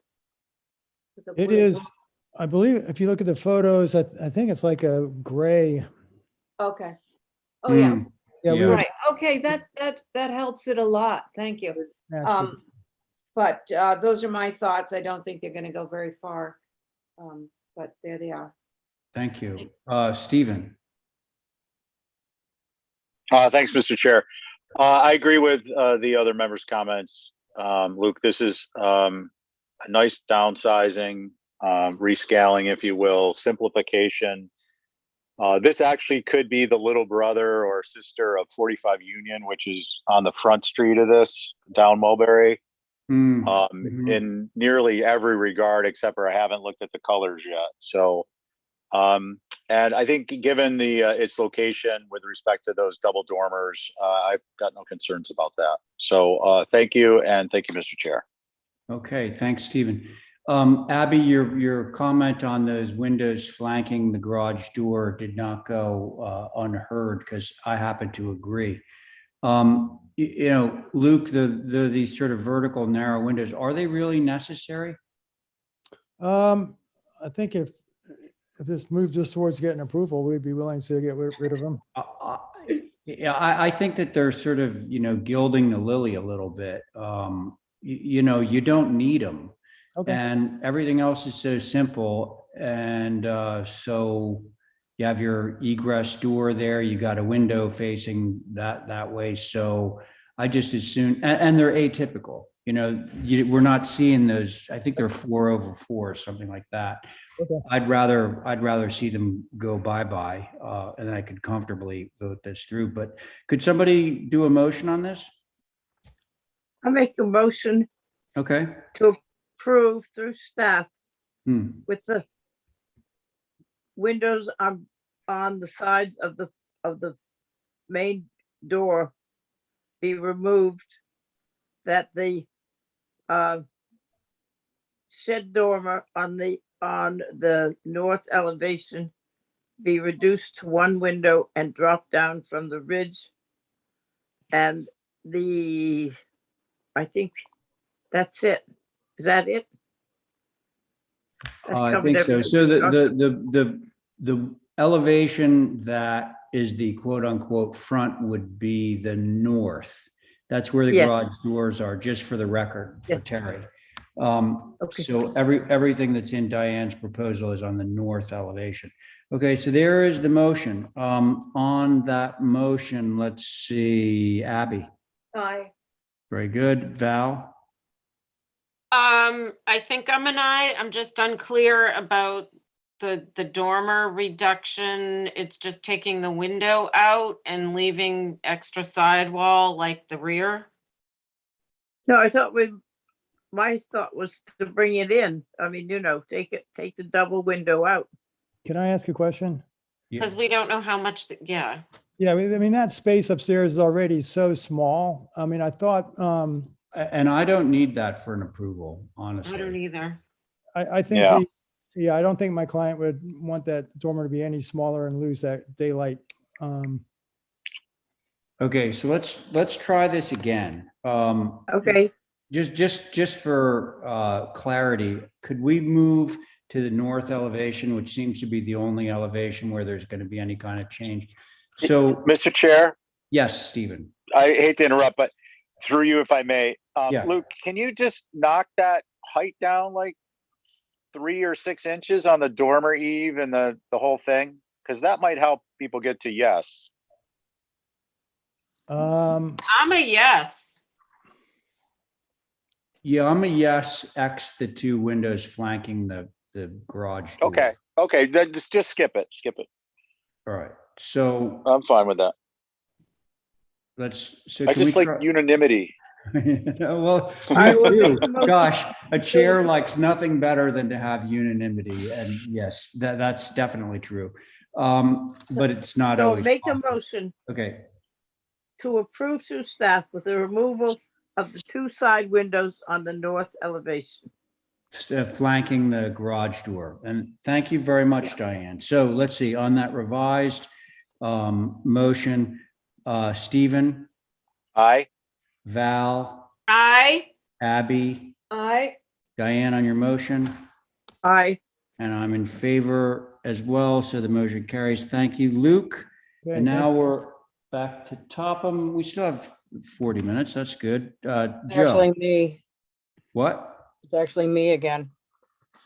You're not Joe Topham. Yeah, these are my projects. Oh, okay. All right. I represented him the last time too. Oh, okay. Okay. He's on the boat, I think, also. This boat thing, Boat thing, damn it. That's one living on an island. Okay, so the board on all the Bishop's Rise, all of them is the same, is it not? It should be because they were No, all. sorry, it's different. Let's It do shouldn't be. 20A, Bishop's Rise is myself, Abby, John, Diane, Val, and then it does change when we go to B for some reason, but let's not It go there. shouldn't. They were heard right in a row. Hey. I'm only going what's off the list. There was a Let's- reason for that, let's so just don't start. worry about it. Yeah, we're going to start into it with the main house revisions at 20A. Let's go. There was just a few things you wanted done with 20A. We have to go to the elevations are easier. Okay.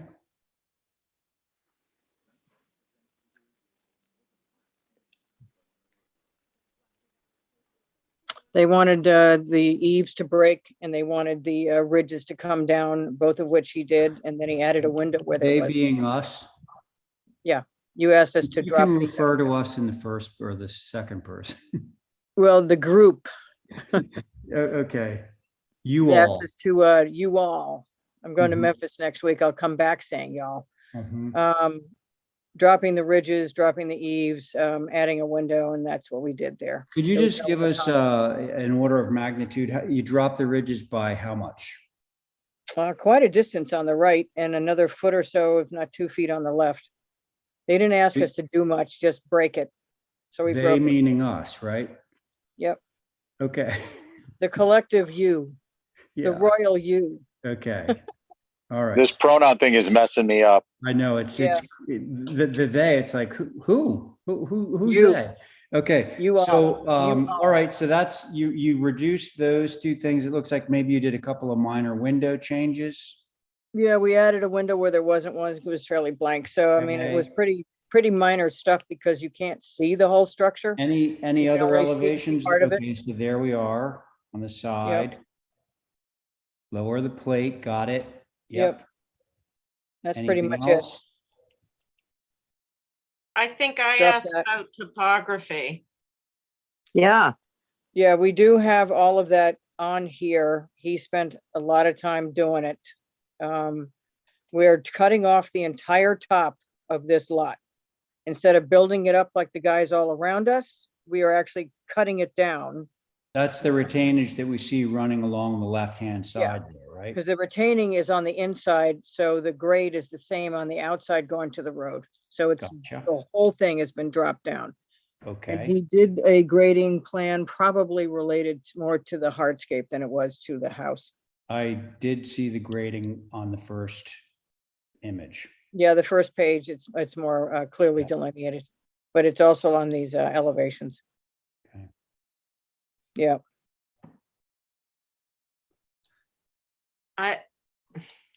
He did a section, Val. Linda? It's probably on the pool side, probably Don't more on need the to hardscape. snarl at me. I just simply want to understand it because we have been struggling with topo. So Oh, for maybe we sure. could see the hardscape. So do we have a section through the site? Is that what I you just believe said? it's on the hardscape. I looked at it, but this is fairly close to what he's doing. You can see where he's dropped everything down into the grade and I do. below But that. there's no retaining called out or anything. So can we just look at the hardscape plan?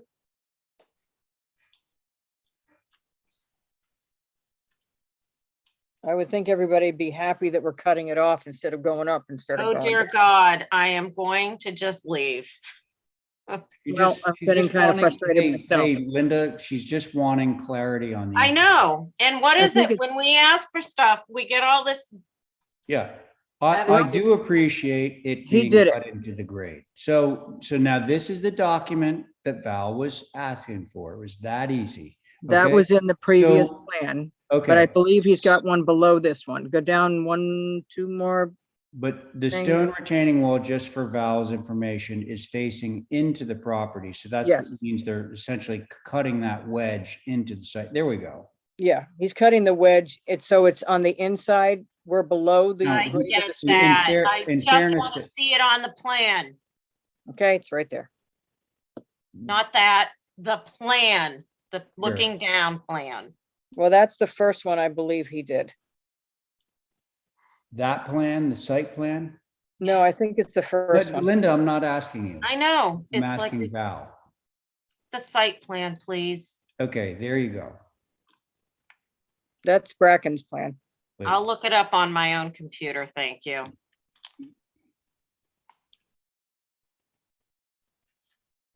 Okay. So basically, we did what you asked us to do, the you collective you asked us to do on the house. And there wasn't any other comments about it because of the lack of full visibility, which you can see through all the pictures. Okay, so we sort of disrupted your narrative. You had gone, we had seen 2 out of 4 elevations, I believe. Yeah, because I don't believe there was anything on the backside because that's into the back of the hill. Okay, there's the other side. There was the other Yes, and side this is his, showing. I knew it was in here. This is his cross section. Okay, And what is that in? What? when you say what is that? Never mind, I'm looking on my own computer, never mind. Okay.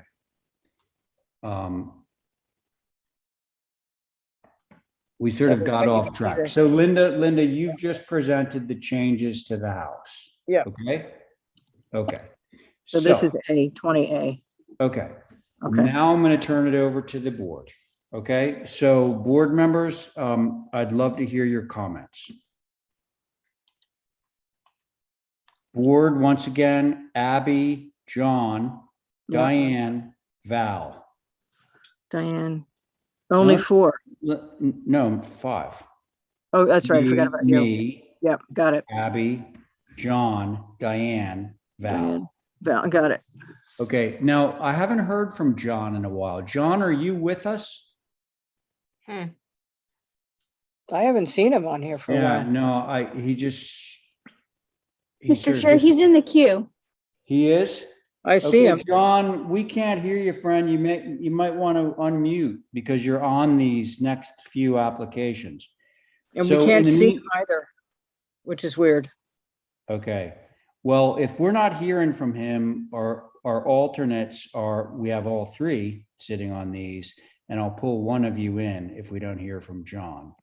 He's still having trouble with his computer. They've tried to fix it, but it's difficult. And I think Jesse doesn't get to do a lot of talking at these meetings. Just so, Jesse, are you there?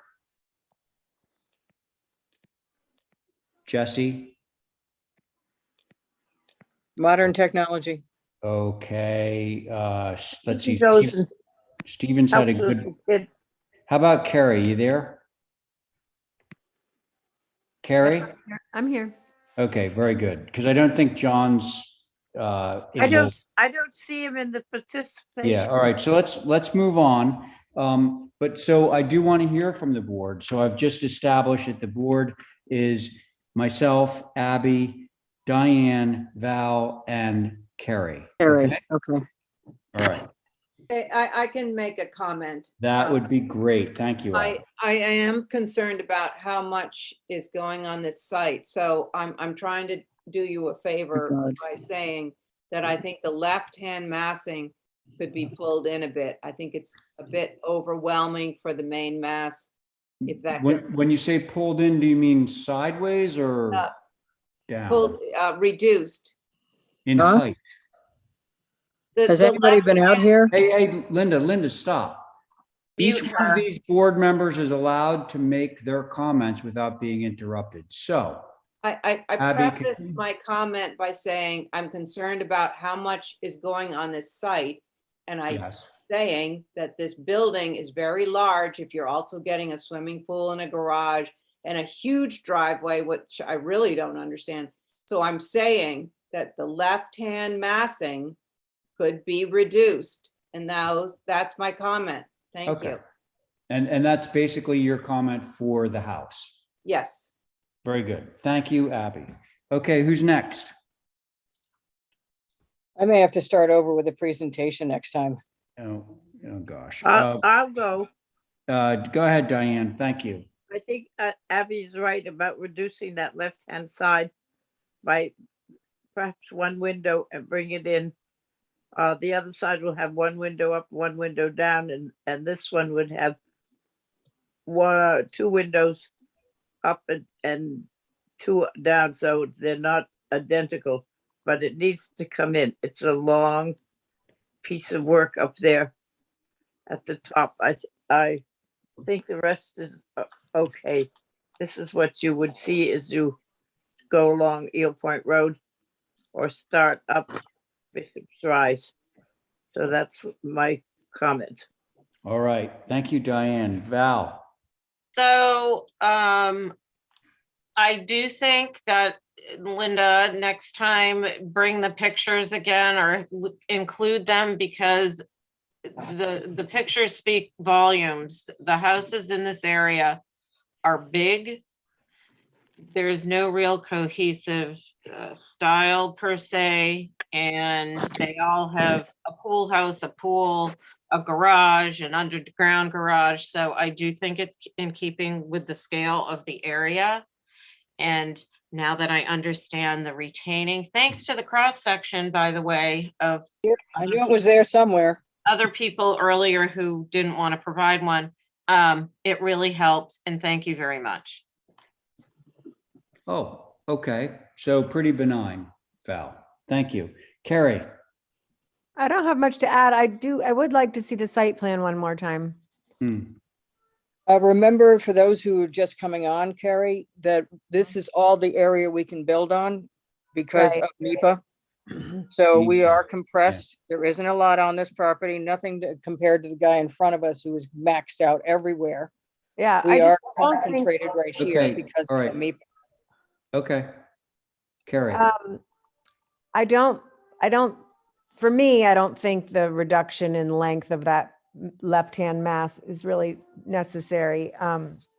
Just because the property is huge and there are huge houses out there. And I do appreciate the stepping down of those pieces. And I think the wraparound porch sort of helps as it sort of dies into that piece. So, and I think the angle on the site is good too. That way you don't see that full length, pretty sure. That's it. Okay. I'm kind of in that camp, which is I would love to have seen the left-hand mass be a story and a half, but I don't think that it's necessary for me to approve this design. I mean, it's a little boxy. It's a pejorative way of saying it. It's boxy, but it's not, egregiously wrong. And I do appreciate your reduction, or Joseph's reduction, in the ridge heights. So I'm kind of okay with this. Can I get a motion for approval from Val, maybe? Yeah, might be able to, Yay. or from somebody, just If not I me. don't keep getting interrupted, I'm delighted to. Hey, there you go. There's a bargain. Motion to approve as submitted. You can roll something else in there, Val, What's that? that you don't get interrupted. That I don't get interrupted for the rest of the evening. So there's Val's motion. There's Val's motion. On Val's motion, Diane. Aye. Okay, thank you. Abby. Okay, aye. All right, Carrie. Aye. Val on your motion, Aye. and I too am in favor, so the motion does carry. Okay. Carries. Now we've got the cottage on the same lot, which we went over very quickly the last time, because we had to we had to add an extra bedroom, so it got a little bit reconfigured. Okay. It's got a garage component in it. It's huge. Well, there's actually an apartment up there. Okay, so you added that piece on to the side, right? Yeah, because we had to add another bedroom, and then we sort of had to Just- remaster the whole thing. Asking, okay, so what we're looking at in terms of revisions here is essentially a piece that was appended on to the side of the two-bay garage. Yeah, Okay, pretty simple. And these aren't white, guys. These are, gray or black windows or something along those lines. They're not white. We didn't want white on anything, so there's Okay, no well, white on that's- each lot, which I love. Everything else out there is white. always points in my book. Thank you. Okay, board members, same board. See the site plan again? Yeah, and I don't see the previous submission, so You Well, don't they want to see it changed because it's completely, way Val, because you smaller. never really looked at it. So it was like totally, we pulled it sort of and just Oh. had to come back and fix it. So we didn't spend a lot of time over here. The site plan is the first one up all the way. Was that what? Go to the we- top. One more. There you go. what is the overall height? Have to go back up to the application page. Well, it's not on here, so. Oh, this is the revision. All right, the dimensions should actually be on the drawing, Val, if you can. They are, enlarge it. but even when you blow it up, it's blurry, so I can't see it. All right, hold on. I think I have the original if you want me to do it, or else Please go back scroll to it. back to the elevations, Yeah. maybe we can make some sense out of this. I believe it's 24. It's Shorter on one side. 25 feet, 4 inches. Yeah. Yeah. It's 25, 4 inches. And the north is Yeah, facing. that's a 25-4. Squares, it is 25, 4. There it is. Val, that's the original, and we didn't really Correct. spend a lot of time there. Nobody had any real issues with the original, but they knew that it was going to get bigger. Right, okay. So And it's Val, do you want to static- continue? Linda, okay. It Val. just appears big. It's, 46 feet side to side, and the piece that got added is the same height as the main mass, so I'm just pondering how I feel about this at where it's located in front of the house or to the side of the house. It just seems rather large, but let's see what everybody else thinks. Okay, thank you. And if you have any further comments, I'll hear them after. Okay. Sure. Who's next? I'll go.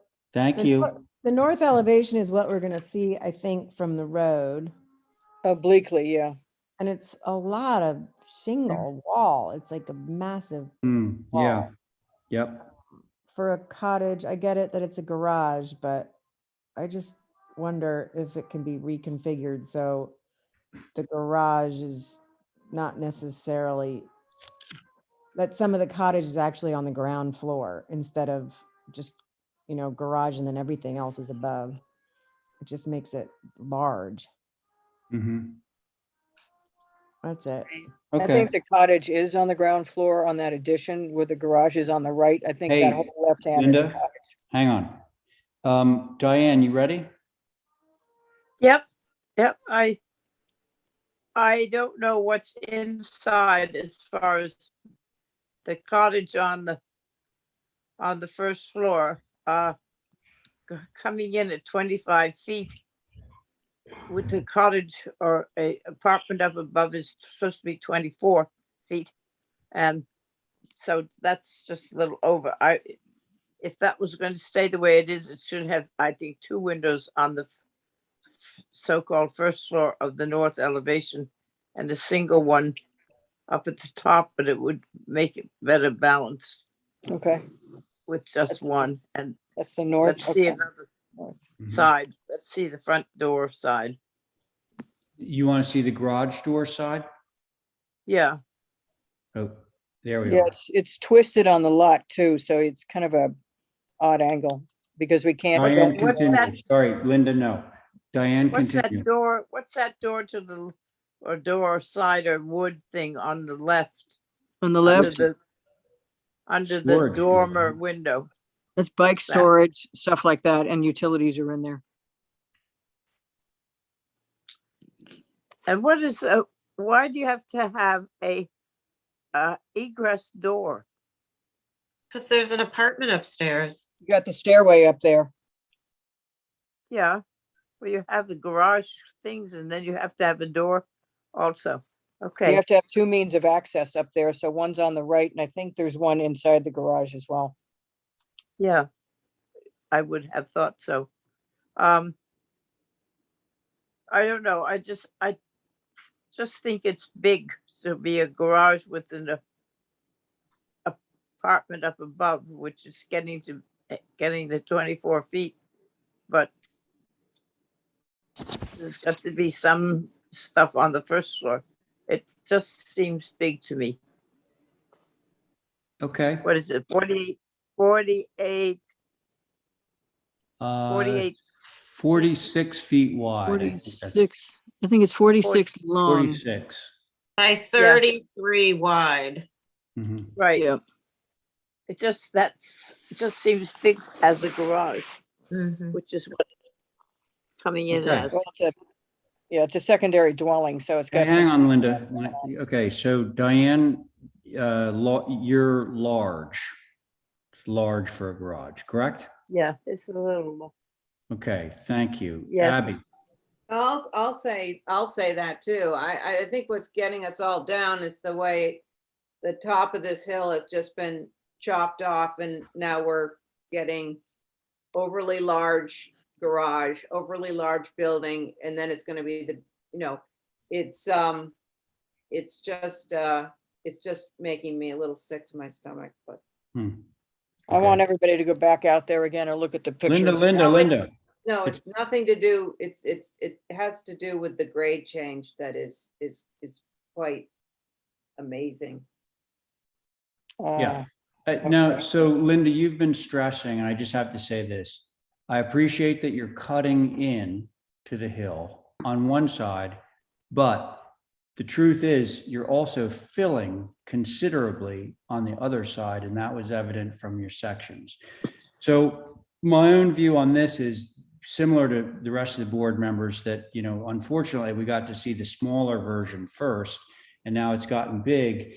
I think that what I'd like to see is the new piece, the eave drop down so that it's the same eave height as the eave on the other side of the main gable, so that you're reducing the size of the whole bit.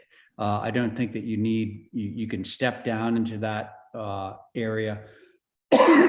or whatever, but I think that that would help alleviate what I think is a unanimous concern over the size of this building. And ironically, the side with the staircase is the lower side. Yeah, Yeah. because there's nothing really over it. Okay. So I think we need some revisions on this. Does somebody Yep. want to make a motion? Motion to hold for revisions. Okay, sounds good. Thank you. On Val's motion for revisions, Diane. Aye. Thank you. Abby. Aye. Carrie. Aye. Thank you. Val, on your motion. Aye. And I'm in favor. And so now we're going to the pool hardscape. No, hold the pool hardscape because he's still working on that. Oh, that's good. Tell him to step down a little. Instead of having this big flat platform, have him drop that down a little bit and he's not going to lose any view or anything. Tell him that. So Well, the pool's behind the house, so it doesn't matter. Does somebody want to move Motion to hold. why are we applicant's holding, request. Linda, to track? No, just hold it on its own. Hold per the applicant's request. Hold per applicant's request. That's a good one. Thank you. We'll have to I like remember. that.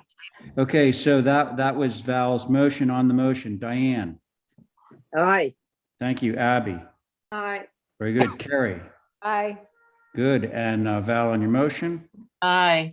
And I'm in favor too. Okay, so that's one down. Nothing, I like nothing better than a motion to hold for something. Okay, so now we're at 20B. This is the gambrel. Which is Yeah, black now windows let me and, just check this. So we still don't have John, Diane, Val. I'm here. Stephen. I don't know. Did you do that intentionally, like an hour ago? In jest, that was me. That was perfectly timed. It was really great. Okay, I'm here. all right, so what do I have here? Wait. Okay, let me get my arms around this. So John, in fact, is not here. So it's going to be me, Diane, Right. Val. Right. Stephen is here. One, Okay. 2, 3, 4, and Jesse. Jesse, you're Carrie not here. sat on the last one. Can she sit on this one? Well, but if Jesse Dutra is here, he's only gotten to sit on like one application. So I'm just making sure he's not here because He's never here. Okay, so then Carrie, can we conscript you onto this one, please? I have not gone anywhere. Okay, fantastic. Okay, This is the four. Let's gambrel. go. All right, this is the gambrel. There were very few comments about this design as well. What, Linda, refresh my memory. Why is this a subdivided lot? That's why it's 20A and 20B. Yeah, because she owned like 4 or 5 acres and Okay, it got all split right, into two. Okay. No right. 4181L. Okay. You wanted to see the section, Val. We gave you the section on this one as well, and you wanted a window added under the porch. That's it. There was very little comment about this because All this right. is even more not able to be Okay. viewed. Let's because we see cut the whole top whole package. Let's see the Yeah, we package. cut everything off here. And I Like, believe- you must have done the section to Val's satisfaction. There you we go. We cut a whole lot off of this lot. So you wanted to see that, and you wanted to see, wanted to add that window because it was kind of a blank wall Okay, on the front. all right. And this one's even more embedded and much more difficult to see from the road. I showed that with the ridge poles that we put up. Go down one more. I'm forced to agree, Linda. There you go. Forced to agree. Okay. You know, this actually follows the topo a lot more closely than the previous application. Because this whole lot is actually higher than the other one. The other one sort of slopes down to some sort of a valley. This one was actually higher up on the hill, which is why it's easier to cut. Okay. Just took the top off. Okay, but I mean, the existing and the proposed grade are sort of like following in the same direction as opposed to your cut and fill, which created a flat platform on the last one. Just an Yeah, this one's a observation. lot- this is a lot Anyway, easier. so that's the story there, folks. Who wants to start? Can we see the site plan? Yep, it's up a few. There we go. So the retaining is in the front and it's just a little bit. Yeah, it's There's just a, retaining in the back. Where's the retaining in the back? I don't think he's retaining in the back yet, Val. That's why we're holding the hardscape, because I think we're feathering it down the hill from the back. It's easier to do it on this lot than the other one. There's sort of a natural pit in the middle of this. That's why we're holding the hardscape. Yeah, I don't understand, so I probably shouldn't sit on it. If you go down farther, Val, I think he's got some more sections in here. I have it on my computer all blown up here. Okay. So the retaining you walls do are in the front. What are they? Oh, I guess that's not part of this. Yeah. Not part of the, Oh, but it should be. wait, you mean the material for the retaining wall? We're coming back with that. Height. It's in the, if you go to the north elevation, I believe you can see it. Well, it's rendered as like New England fieldstone. Yeah, There it gonna be is. rubble, but it's not gonna be visible. It's like 3 feet tall. Yeah, So my concern is, if I'm looking at the cross section properly, the part that faces Nantucket Road is being cut down, which is higher, and it would have more of an effect in blocking the view of this very large house. We don't see any houses from Nantucket Road of Bishop's Rise, and that is my concern. and that's why we took it off the top of the hill and then cut it down even You further also so it was took low. the tallest part of it, which is closest to Nantucket Road, down. Well, we're below the top of the hill, Val, so I think it's gonna be a little less of an issue, especially since it's only, it's cobblestone gray and black windows and a Okay, natural weather you roof know, wall. I've been remiss here. So Val, are you the one giving comments right now? Are you giving comments right now? I was asking some questions. Okay, because Carrie was talking about a few things too, and Linda was kind of answering both of you. So just let's go back. Are you ready to render your comments on the house? No, just, No. sorry. Okay, but I will return to you. Absolutely. Yeah. Okay, so Carrie, do you want to sort of continue? Yeah, I was sort of asking questions too. Okay, all right. But on the house itself, I think it's a good looking house. I appreciate that there's some additive massing over there and it's nicely balanced, et cetera. I think the retaining is a little confusing, but I'm it seems like they're cutting down, but then they need retaining walls as well, and that's what's confusing me.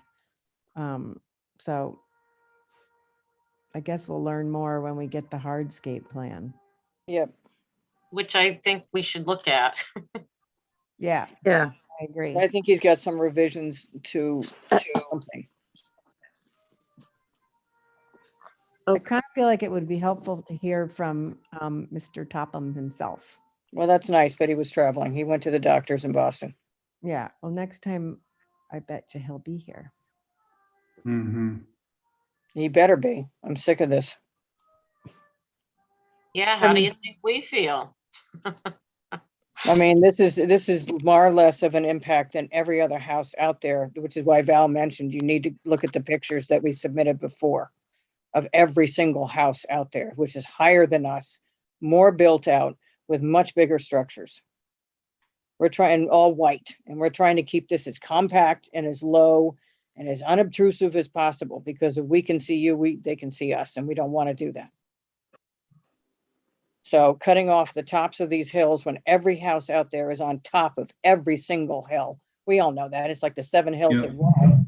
Okay, I wish that I could actually read the contour intervals on this to know what's going up and what's going down. And this, by the way, this document that we're looking at right now is just existing topo.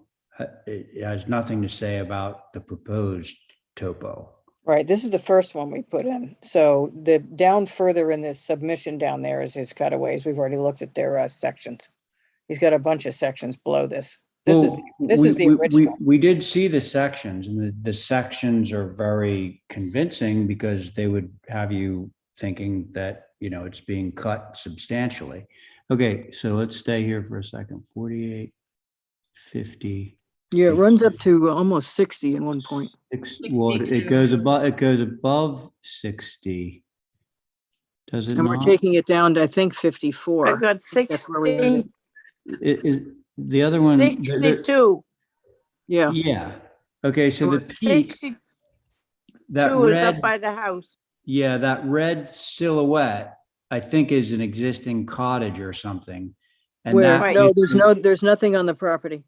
Well, what's the red rectangle that's surrounded by the 62-foot contour interval? What is that? I don't know. I just know that the red outline is the MIPA. No, not that red. It's sort of an orangey dashed line that's rectangular that looks very much like a gable. It looks kind of like parking spaces. It does. I don't know what kind it of, is. right. I don't But know what it that's is. the I just high know point, kids. That's the Yeah, high That's the point. high point.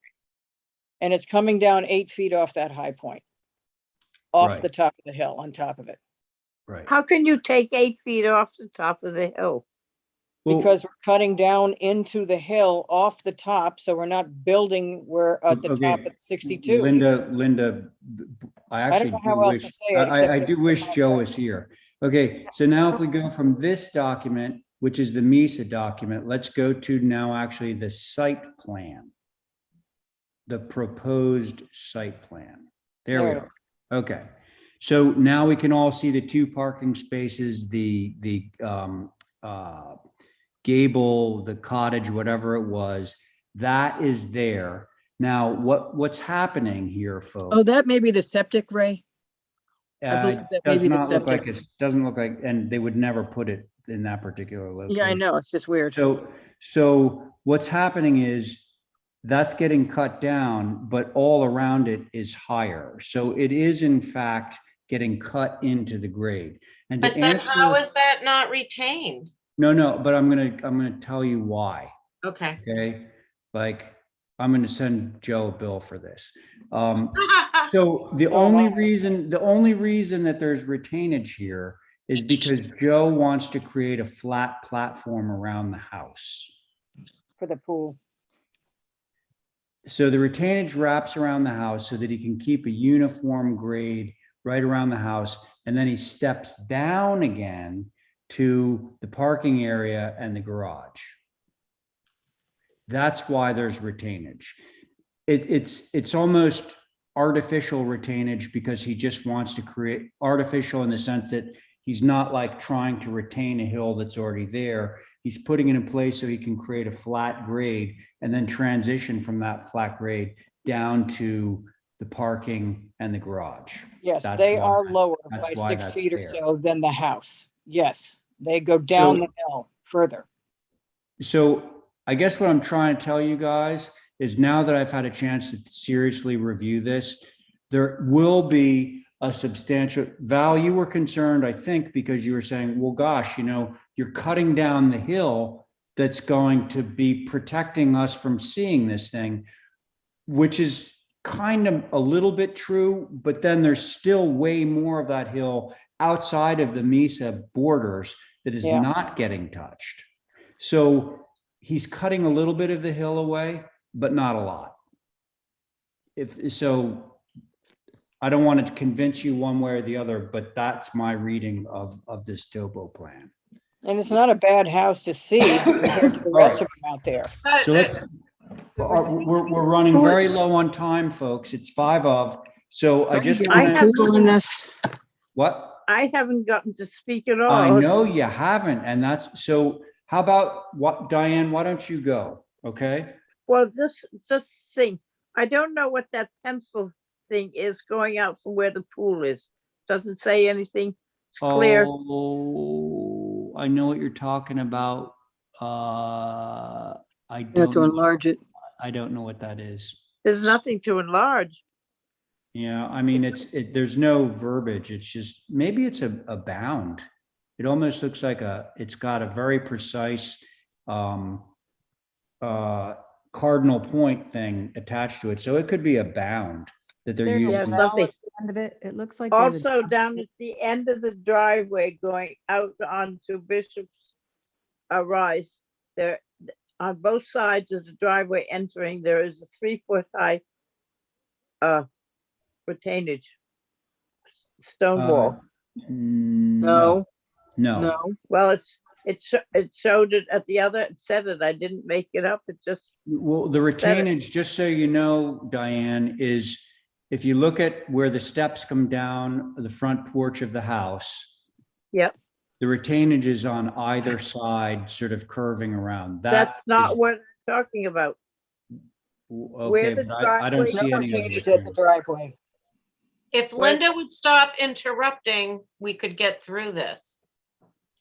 And just trying I to guess clarify. I don't see any retainage, and also, hopefully, we're supposed to be talking about the house. Yeah, please. Linda, Oh, stop. I'm sorry, I thought the driveway was part of the Oh, application. we'll get to review the driveway, not tonight. Not tonight. But right now, we're supposed to be directing our focus on the house itself. That's the application we're reviewing right now. Okay, well, my only concern about that, I understand the retainage, it curved in the front going down to the garage and all that stuff. I Mhm. was interested in how much he was taking off the hill, because I thought one of the things of building with Nantucket in mind was not to have flat surfaces covering the whole area where your building was going to be. But obviously, that's not true here. So that's all. Okay, let's see. Stephen, you have been silent. Yeah, and you know what? By the virtue of Zoom, I can attend this meeting. By the way, we've only gotten through 18 applications with a hat tip to John, who always brings that up. And Yeah. at the same time, watch last night's hockey game. Yeah, I'm a little concerned about the grade also, but only to the extent that it relates to the house structure. And I really don't have any comments to add on what's been said. Thank you, Mr. Chair. Okay, thanks, I'm Stephen. lost. So let's see. We heard from Diane, we heard from Val, we heard from Carrie, we heard from Stephen. I mean, all I'm going to say is I am less concerned about the grade change. I do believe in this case that it is actually more sympathetically done than the previous application. And I also believe that the architecture of the house is attractive, which is, at the end of the day, that's kind of what we're reviewing right now. I know that if it were sitting on top of a hill, we would be giving it further scrutiny, but it's not.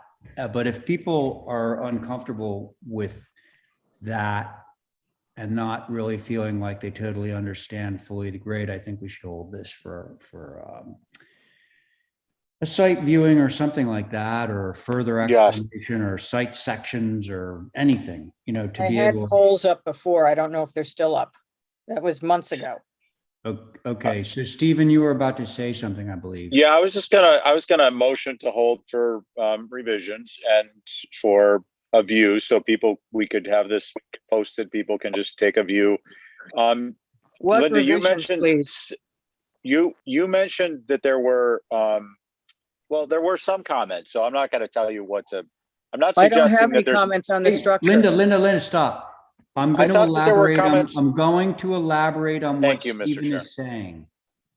And then Continue. the idea is just that we get any sections that have been turned into date in a packet that we can go out to the site with our tablets and take a quick look at. And I have a feeling that the chairman's comments are correct with respect to the sensitivity, but I don't have a keen grasp on the grading, and I want to get a better look at it.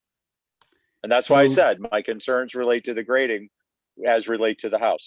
So. Right. So So Linda, thank you. just so you know, Stephen motioned for revisions and more information about the grading and, us going out and viewing it, which I think is important. But no, not a lot of comments were made about the architecture of the house. I don't think that you have a lot of concern, or any concern, frankly, about the architecture of the house. What the concerns are, quite apparently in this case, have to do with how the house is sited and where it sits, basically, with respect to the grades that are all around it. Not just Okay. on the site, but all around it. When Okay? you take a viewing, I may be able to put the polls back up again. We did them 2 months ago for you to take a Snarl viewing. at us. Okay. But what I'm I don't need concerned about, polls. I didn't suggest polls. I don't need Okay. no polls. understand Polls that are busy the helping the Ukrainians. fine, the foliage that you're going to see as you come from lot 20A to 20B cannot be touched except for Because the of the Mesa. driveway, because the MESA won't let us touch anything within like 70 feet of the road. Understand that, so I don't know what you're gonna see inside because we Okay, can't cut it, well, see it. listen, Linda, the board is just being cautious because I think most people would agree that there have been a few really serious, egregious mistakes made in this neighborhood. And Absolutely. most of those mistakes happen to involve grading. And so it's a hypersensitive issue. In any case, Stephen has made a motion to hold this for more information about the grade and for a viewing. Stephen, did I capture that correctly? You did. Thank you, Mr. Chair. Okay, so that's Stephen's motion. On that motion, Carrie, Aye. thank you, Val. Aye. Thank you, Diane. Aye. Very good. And Stephen, on your motion? Aye. And I'm in favor, motion carries. Hold the other So, two, just hold the other two. I'm not doing this tonight. yeah, right. We're going to hold everything after this is going to go to Tuesday because I believe it's the Linda Williams show on Thursday, right? Well, why would I want to hear these two on Tuesday, the two remaining ones that we didn't get to tonight on 20B, if you all are still having problems with the grading? So Well, hold I the can other tell two. you that the garage needs to be reduced like the other one. Oh my God. Okay, stop. Everybody stop. Have them Linda, back don't in go to the bed house. angry. We are.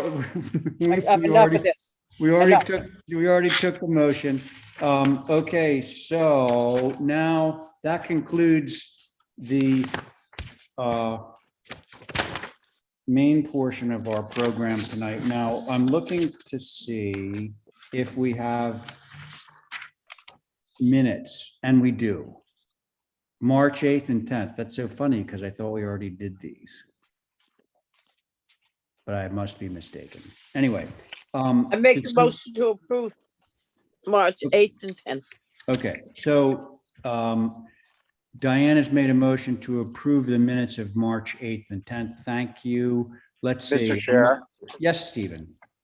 Sorry, I'm running out to my truck. I thought I had some revisions. Oh, to the minutes? Yeah, I wasn't sure if these were them. Just, sorry, bear with me, quick second. Mr. Chairman, I just included, shared the screen. There is some revisions to the minutes Oh, at the bottom. hey, Stephen, can you hear us? Yeah, and then, yeah, and I'm good until I got some other comments, but those are on the March 15th. Thanks. On the March 15th. Okay, so Esmeralda, can you remind me? It says, do we need to take a motion to I believe amend? that's what Terry wanted us I to, think or that's wanted you right. guys to do. Yes. Okay, well, let's do that next. But right now, I believe Diane had made a motion to approve the minutes of March 8th and 10th, which are not in question. Okay, so on that motion, Carrie. Aye. Thank you. Val. Aye. Abby, are you still there? Probably not. Aye. Stephen's there. Okay, so Stephen's in, and Diane on your motion. Aye. And I'm in favor, motion Aye. carries. Aye. Okay, so now same group, if we can do this, I need a motion, as the language on the screen says, a motion to amend previously approved minutes of February 15th, page 9 of 11, item 9 to read McEachern reviewed changes made per previous concerns to move forward 15 feet and still be 84 feet from the road. That was a question of the 10 feet versus the 15. So if somebody can read that, then I can move the board. Okay? So moved. Thank you. Stephen has made the motion to amend the previously approved minutes of February 15th. On Stephen's motion, Carrie. Aye. Thank you. Diane. Aye. Thank you. Val. Aye. And Stephen on your motion? Aye. And I'm in favor. Motion carries. Okay, John, we need your motion now. John? Motion to adjourn. Ah, thank you, Mr.